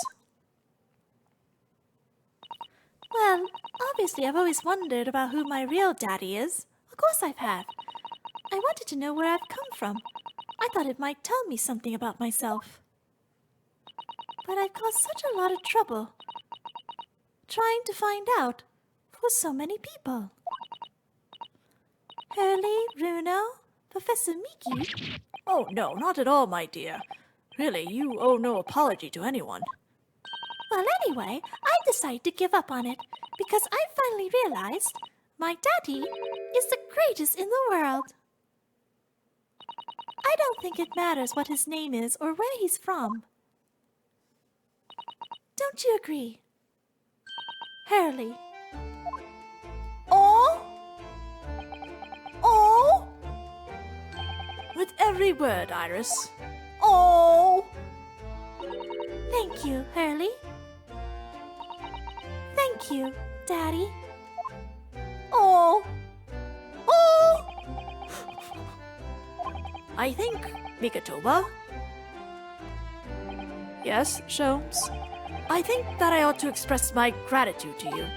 Oh? For 6 years, you and I solved many a mystery together. And during that time, I remember countless expressions of gratitude for our good services. But a moment ago, I heard the most pleasing expression of gratitude of them all. And I should never have experienced it. Were it not for you. You old softy, Sholmes. Oh, that feels! But I must confess, it's a weight off my mind to hear you say it. Well then, I think this calls for a lengthy violin recital, wouldn't you say? Oh, well, the food would go cold. That's the only problem. Maybe next week, Hurley. Next week? Are you sure a week is long enough, Iris? Oh, Sholmes. Oh, Sholmes. Even amidst the most troubling of cases, even reeling from the most shocking of revelations, returning in the evening to this suite of rooms, there's always warmth and happiness to be had. The home of the world's greatest detective, and my home too, with my greatest family. Oh. Guys, we haven't even gotten to that cutscene yet. Come on, don't make me feel so much right now. 4th November, 9:37 p.m. Naruto's Legal Consultancy.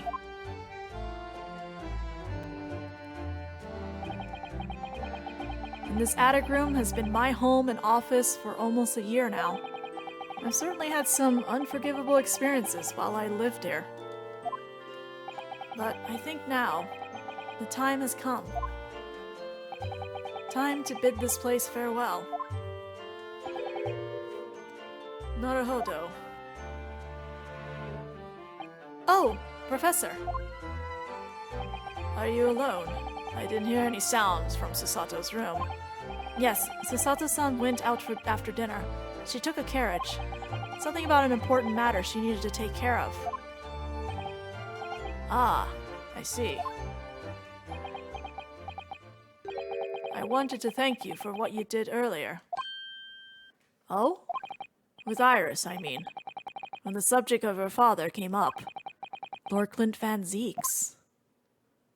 I made up my mind many years ago never to tell her who her real father was. It's what was agreed with Genshin, after all. Lord Clint Van Zeek's final wish before he died, you mean? Yes, I've had to take some rather drastic steps at times to protect that secret, you know. Calling Susato back to Japan 6 months ago, for example. That's why? When I read Soseki-san's report about his final days in London, my heart nearly stopped. He stumbled across the crux of that terrible case, the dog's collar. The description of the Baskervilles insignia left me in no doubt. Baskerville. If you decided to investigate that insignia, sooner or later you'd have to make the connection to the Van Zeeks. And to make matters worse, Susato knew of the unpublished story as well. The story that Iris had written based on my notes from the time. Ah, yes, the Hound of the Baskervilles. Exactly. It was a work of fiction, but based on the grim reality of a huge beast of a dog being used as a murder weapon. A dog with the Baskerville family emblem around its neck. Armed with those two clues, I feared you and Susato might arrive at the truth. So I invented that story about having collapsed to justify her leaving London and returning to Japan at once. All in aid of halting any investigation you and she might have been contemplating. I see. Something I've never understood is why Susato-san came across that manuscript in Japan, though. You know, Iris' The Hound of the Baskerville story, I mean. Shom sent it to me. That was before Susato left Japan. He was very troubled about what should be done about it, you see. I'd read it and carelessly left it on my desk, which is where Susato came across it, of course. Ah. It was the only case Jones and I ever pursued that I didn't record in meticulous detail. I was stunned when I discovered that young Iris had pieced together so much of it from my paltry notes. Jones and I discussed the matter and decided that we couldn't allow the story's publication. At that point, I returned the manuscript by post to Jones for safekeeping. So you did all that to stop Iris from finding out the truth about her father? That's right, because Jones had told me how astute she'd become. However, having witnessed events in court today, I must say my opinion has somewhat shifted. Oh? I think at some point in the future, the time will come for Iris to know the truth. And when it does, well, I believe it'll be for the best. Yeah, she can have her uncle. I think so too. Actually, Professor, and now to the elephant in the room. I wanted to talk to you about something too. Judging from that expression, I'd say you've come to a decision, have you? Yes, I have. I will be returning with you to Japan. Are you quite sure? I'm really only here as a substitute for Kazuma, but he's here in Britain now, as originally intended. Locum student Naruhodo doesn't really have a right to stay, I think. I see. Looking back now, when I first arrived here in February,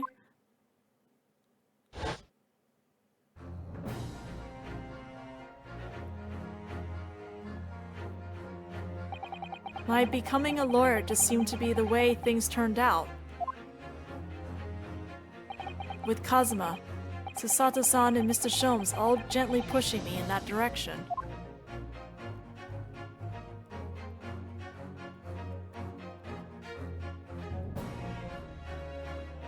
I spent the best part of a year immersed in this world, but always aware of a seed of doubt inside me. Until today. Standing in that courtroom earlier, all doubts vanished from my mind.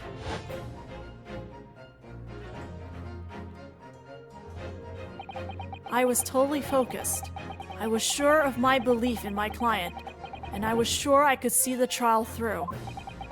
And at the end of it, I finally realized no one else chose this path for me. I chose it myself.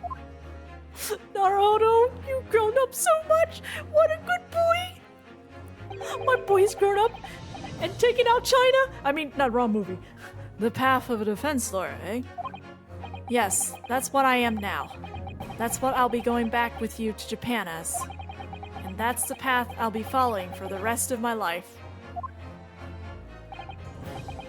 Well, it sounds like you've made quite a resolution there.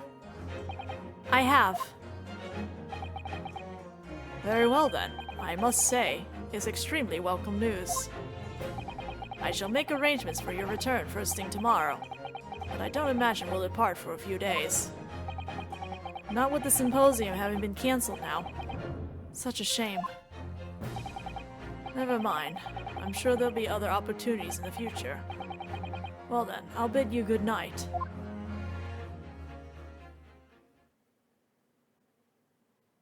Hi, Susato! Susato-san. I just wanted to let you know I'm back. How long were you there? Hi, how much have you heard? Did you, hear what your father and I were discussing?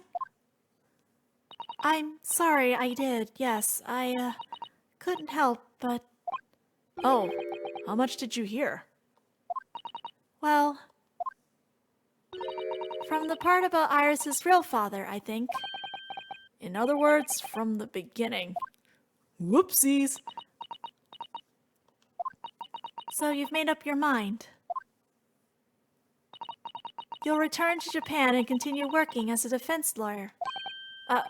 Yes, I'm sorry. I really should have consulted you about that. I did want to earlier this evening, actually, but you've already gone out. Oh no, that's quite alright. I already knew that it was what you decide. I already knew that it's what you decide, Naruto-san. You did?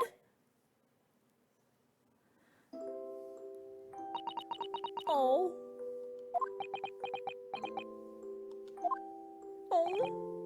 Oh. Susato-san. Yes? I suppose this means has to be farewell soon. I suppose. You'll be a great help to Kazuma going forward. I mean, I know he's a brilliant lawyer, but he's new to the British courtroom. He'll certainly benefit greatly having a brilliant judicial assistant at his side. I'll do my very best. Oh my god, you two. I wish I could say it, but I just can't. I can't ask her to come with me. After all, she was always supposed to be coming to Britain as Kazuma's assistant. Oh my god, you two. It's growing late. We should both try to get some sleep. I'm sure you must be exhausted after today. I'm exhausted too! Oh yes, you're right.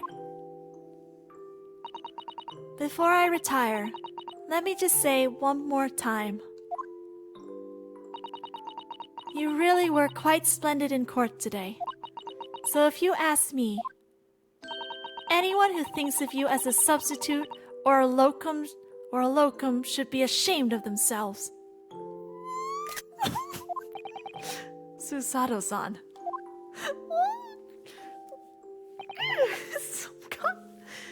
Thank you.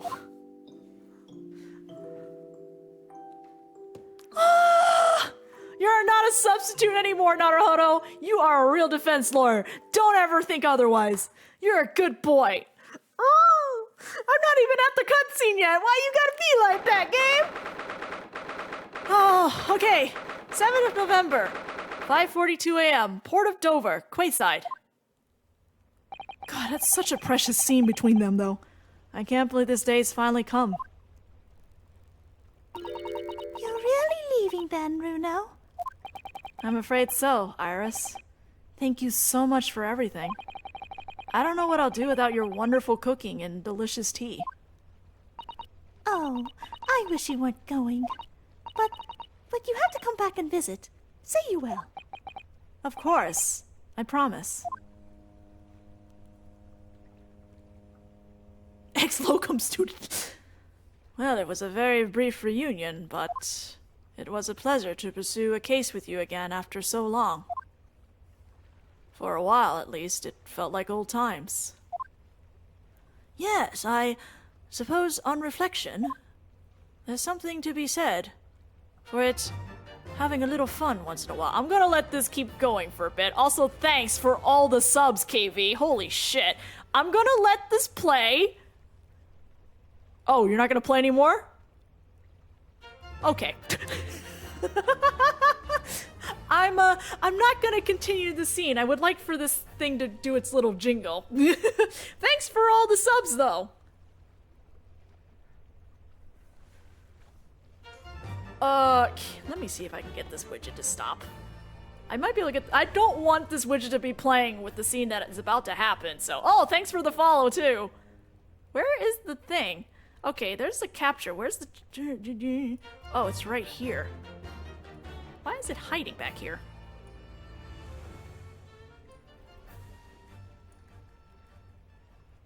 Give me 1 second, because apparently it's hiding back here and I need to move it. Can we please move this down? Thank you. There we go. This is a good time to drink. There is a voice cutscene. Oh, sorry, I'm like, my mic's over there. But anyway, there is a voice cutscene coming up, and I don't want this jingle to be playing while it's happening.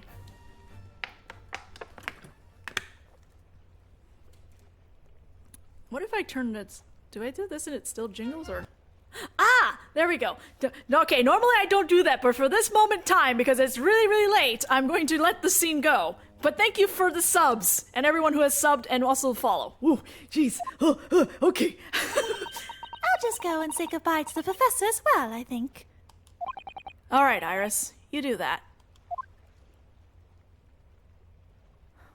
I think this is it.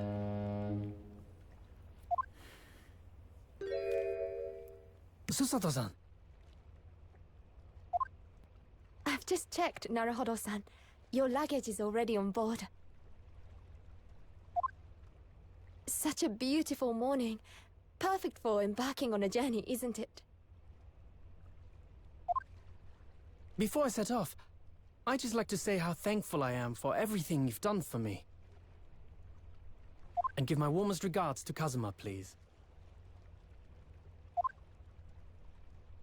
Actually, I think you ought to give him your regards in person, don't you? Sorry? Ryunosuke. Kazuma! What are you doing here?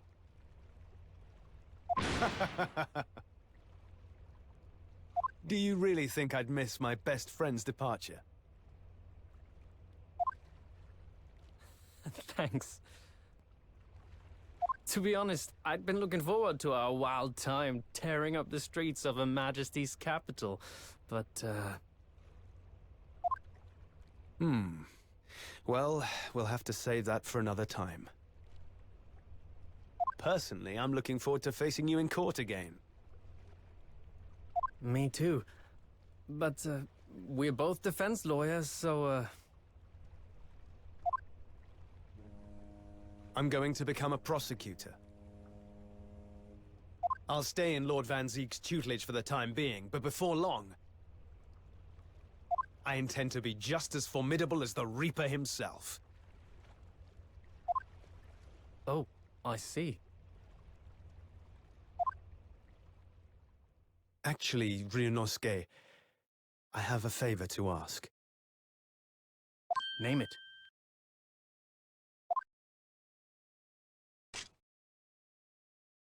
I'd like you to take care of this for me for a while. Karuma? Why? Because I've seen it now.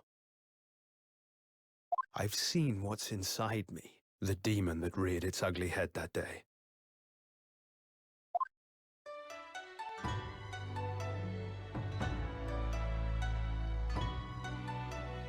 It was only for the briefest of moments. The last time I came face to face with that inspector. But it was unmistakable. I wanted to kill him.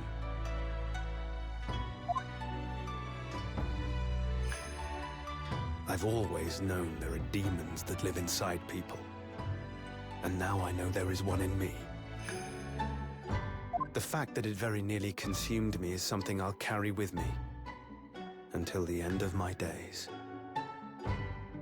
While I devote my life to fighting those whose demons have got the better of them. As a prosecutor. So, that's what you've resolved to do, is it?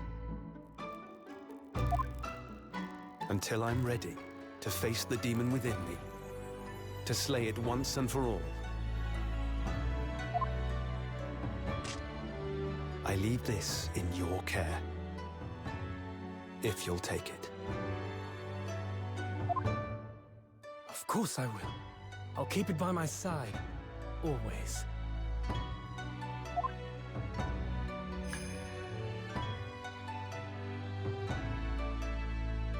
Until we meet again, then. You have your path to follow, and I have mine.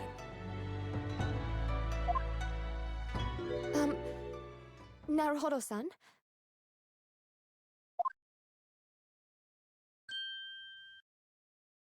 The path you're going to follow from now on... I wonder if I might follow it at your side, and unless I'd be a burden. What? I mean, I would very much like you to come with me. That's cute! That was really cute! But aren't you... You're so predictable, Ryunosuke. I am? Honestly, you never change at all. But that's what I like about you. Gay! You mean you knew about this? It was the evening after Lord Van Zeek's trial came to an end.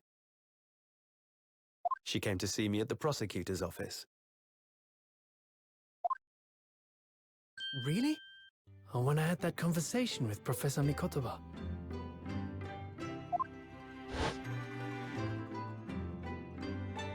So, you'd go with Ryunosuke back to Japan? Yes. I know it's unfair of me to follow my own interests like this. Coming here especially to tell me. You're a stickler for etiquette, aren't you? Well, what are his feelings? We've never discussed it, of course, and Naruhodo-san has made no such suggestion. I worry that perhaps I'd be a burden to him. He's just as much of a stickler for etiquette as you are. He'd never say anything before he was asked. But I'd feel happy knowing you were with him. Look out for him on my behalf, will you? Of course.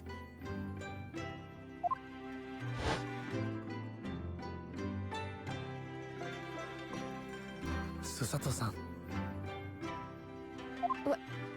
What do you think, Naruhodo-san?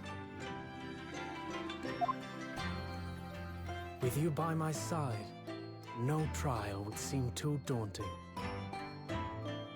So if you're willing, I'd be honored if you'd come with me. Together we can take on the world.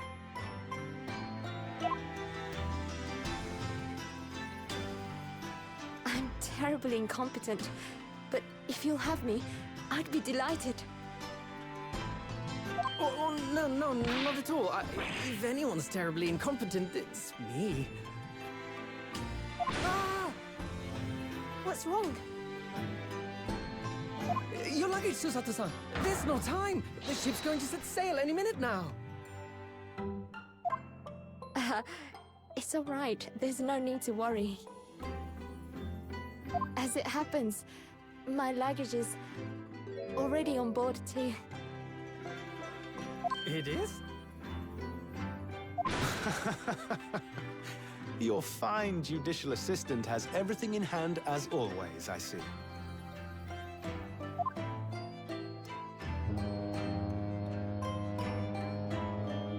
Bruno! Your ship's about to leave! Time to go then. Look after yourself, Ryunosuke. Kazuma, draw your sword. Hey, here comes the gay! Let's go! No, there's no way you can interpret this anywhere else.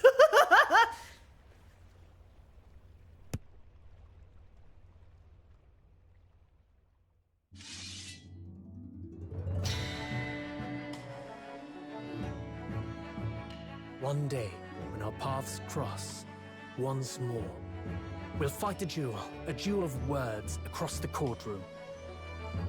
A day I eagerly await as a lawyer. I've been waiting to hear you say that, partner.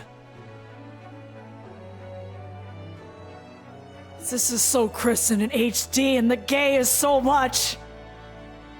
Aibo! Extra Aibo! Don't forget me then, Kazuma.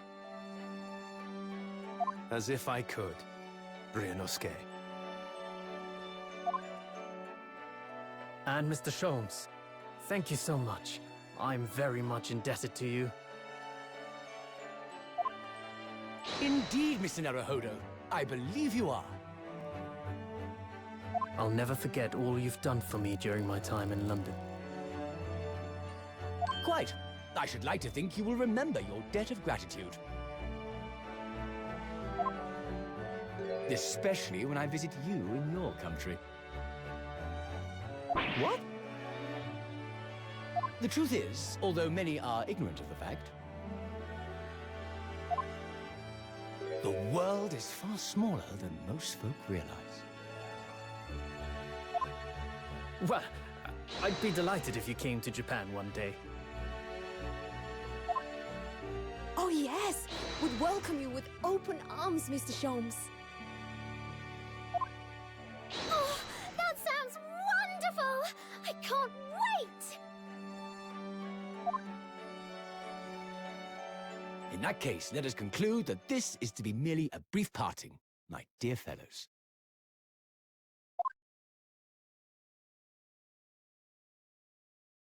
And that brings us to the end of my adventures in Great Britain.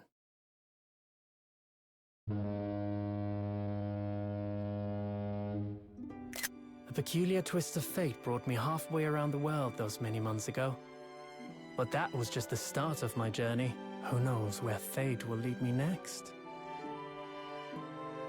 Still, I'm confident this won't be my last meeting with the friends I've made in London. And when we're together again, no doubt the first words I'll hear will be, Come, the game is afoot.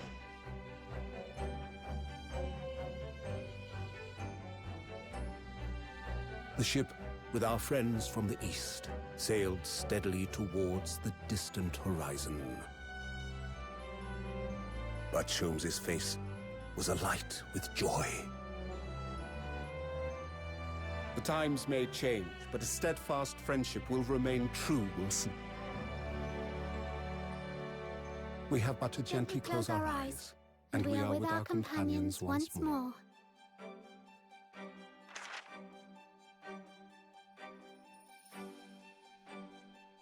So, I do just that.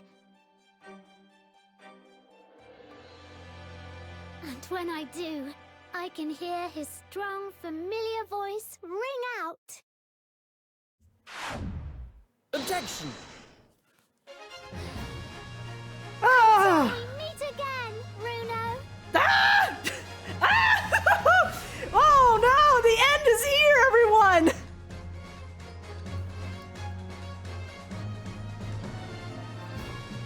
Thanks, Takumi, for making these games. Thanks so much.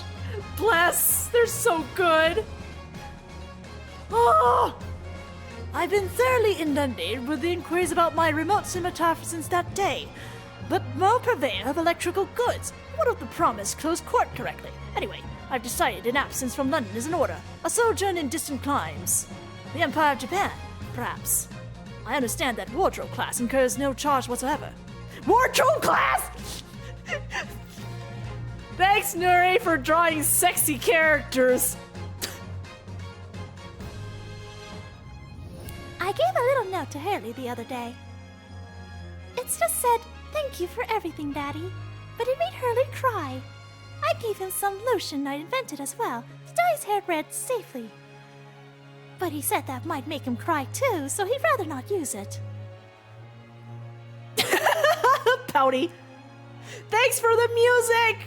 Such good soundtrack, Kitagawa!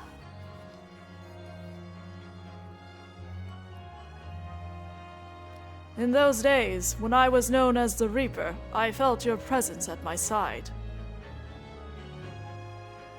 Once, unable to bear the burden of that grim pseudonym, I even retired from the courtroom. Despite everything, I still wear your prosecutor's badge with pride. But the darkness that once beset me is no more, as you too are no more. In the words of a young foreign friend of mine, I must stride forward, toward a brighter future.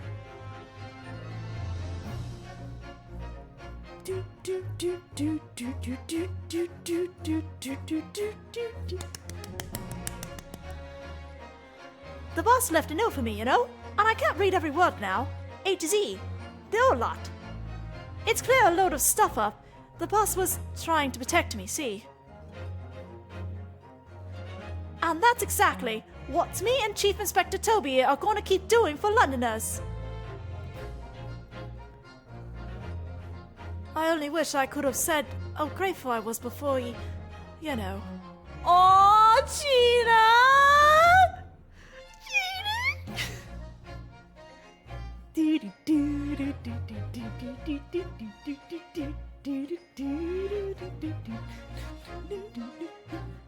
Gina, the truth is I'm not the upstanding fella you think I am.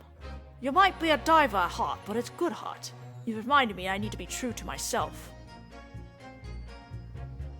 I've got one more job to take care of before it's ta-ta to London, town for the foreseeable.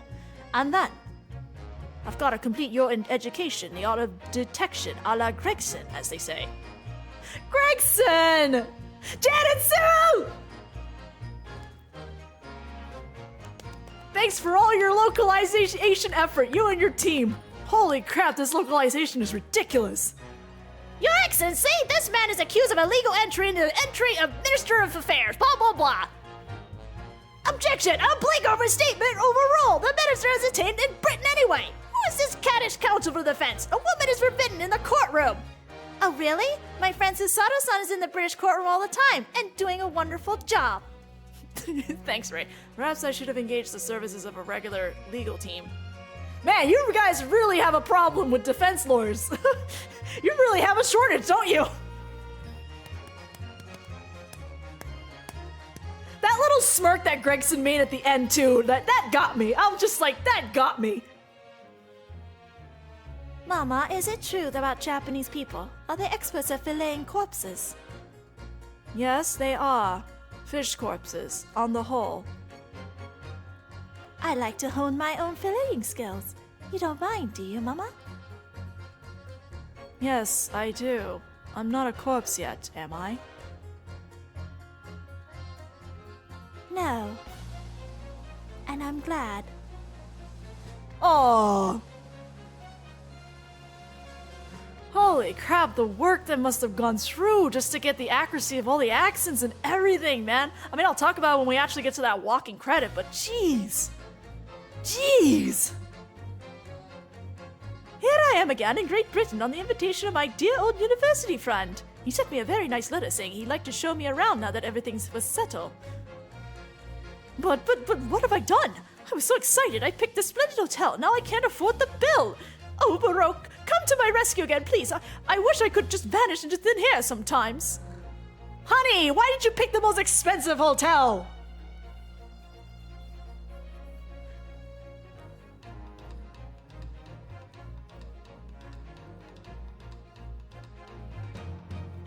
When I went to make the waxwork impression of the killer in the cemetery, I realized what had happened. But even in the witness stand of the highest court in the land, I could never speak of it. The Lord Chief Justice and I had struck a bargain, you see. For a faithful reproduction of the wishes, there is nothing we two spells would not do. I love to spell. Boo, doo doo doo doo doo doo doo doo doo doo doo.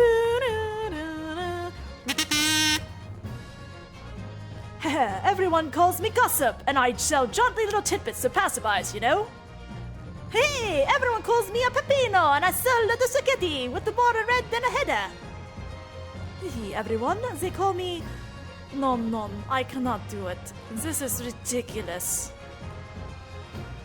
Oh, Daly, how charming. You've made lots of new friends here, I see. Yes, and when we're released, we're all going to strike it rich together. They are literally mimics of Egg and the Skulkin brothers. It's Egg and the Skulkin brothers right there.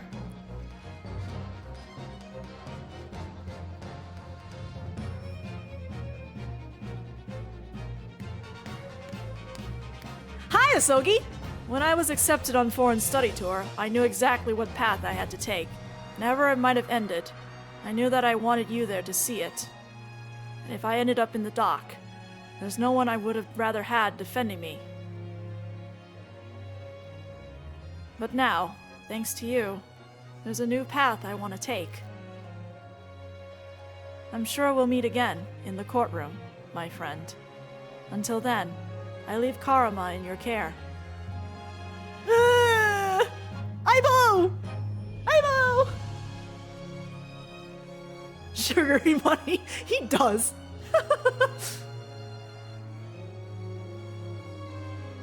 This is little darling daddy. I've made some tea, Naruto-san.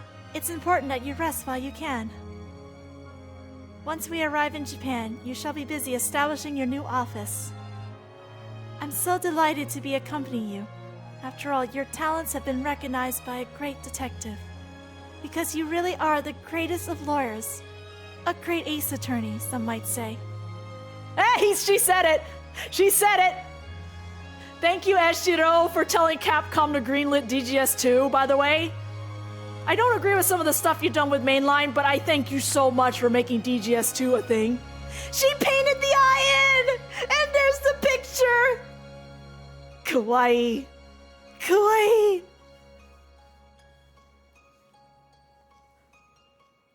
Oh. Okay, are they gonna finally walk now? Do I get a new credit? There's a new song.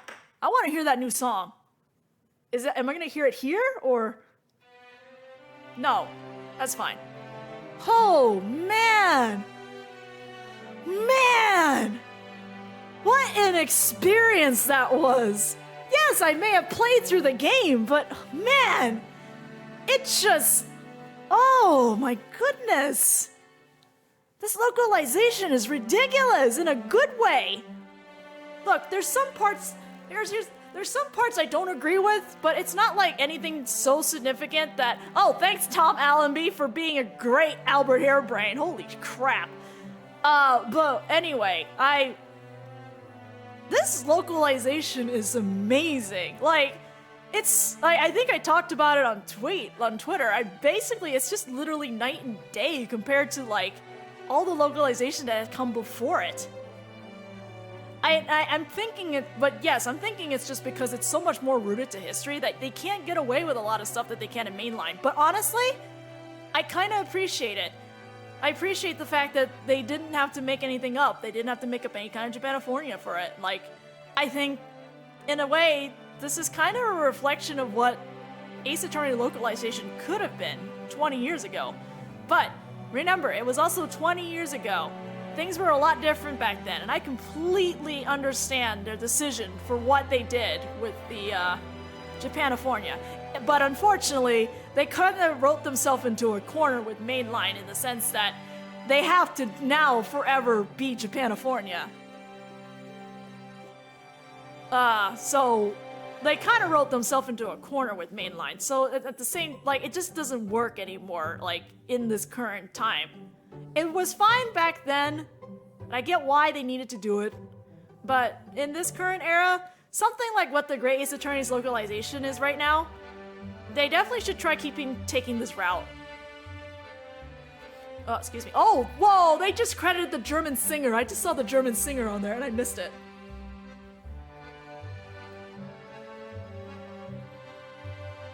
Look, I appreciate what Japanifornia is, because I got some good memories from it, you know.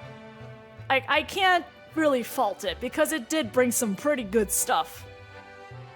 And like I said, I understand the decision for it, but man, if they went forward with this kind of localization, I'd be all for it. I'd be all for it. Because, like, this is fantastically done, and it is a perfect demonstration of if they left their source material alone and just localized it accordingly from that, which is... they can do it. perfectly capable. Oh, there's the dancing partners. Look at them. Look at these eyebrows. I've had a ramen burger before, and the idea is funny. The idea is it tasted fine, but my problem is that the ramen, the burger part, like the bun ramen parts of it, it tends to fall apart on you very easily. So like, Yep. I know a lot of people had some issues with the name changes in this, but I'm just like, you gotta understand, the Japanese names, most of them in the original were not real names. Most of the English names in the Japanese version weren't real English names either. So like, it's totally understandable that they had to change it into something that made sense to an English-speaking audience, a Western audience. I think I don't know, none of the names really, like, bothered me that I can think of. Also, the gay boys are being gay again. The boys are being gay again, guys. Okay, overall, I've been rambling way too much. The localization is really good. It's pretty solid. I absolutely adore it. It is probably the most sophisticated localization of an Ace Attorney game to date. And the voice work was superb. There were a couple hit or misses, but not like, nothing that really hindered the experience at all. Like, there are certain aspects where I prefer a little bit of the Japanese over the English, but I'm gonna screenshot this and be like, I finished! Oh, has it been 3 weeks? Holy shit, it's been 3 weeks. Shamspear is a great name! Oh, I get a new picture! I get a picture! I've been rewarded! Give me all the accolades! Give me all the accolades! I've done it! I've finished! No, don't! Oh, I gotta load the picture up. There's the fucking achievements in the way. I couldn't get the picture! I got all the accolades while I'm at it. Whee! Oh, cross. I'm done. I got the picture!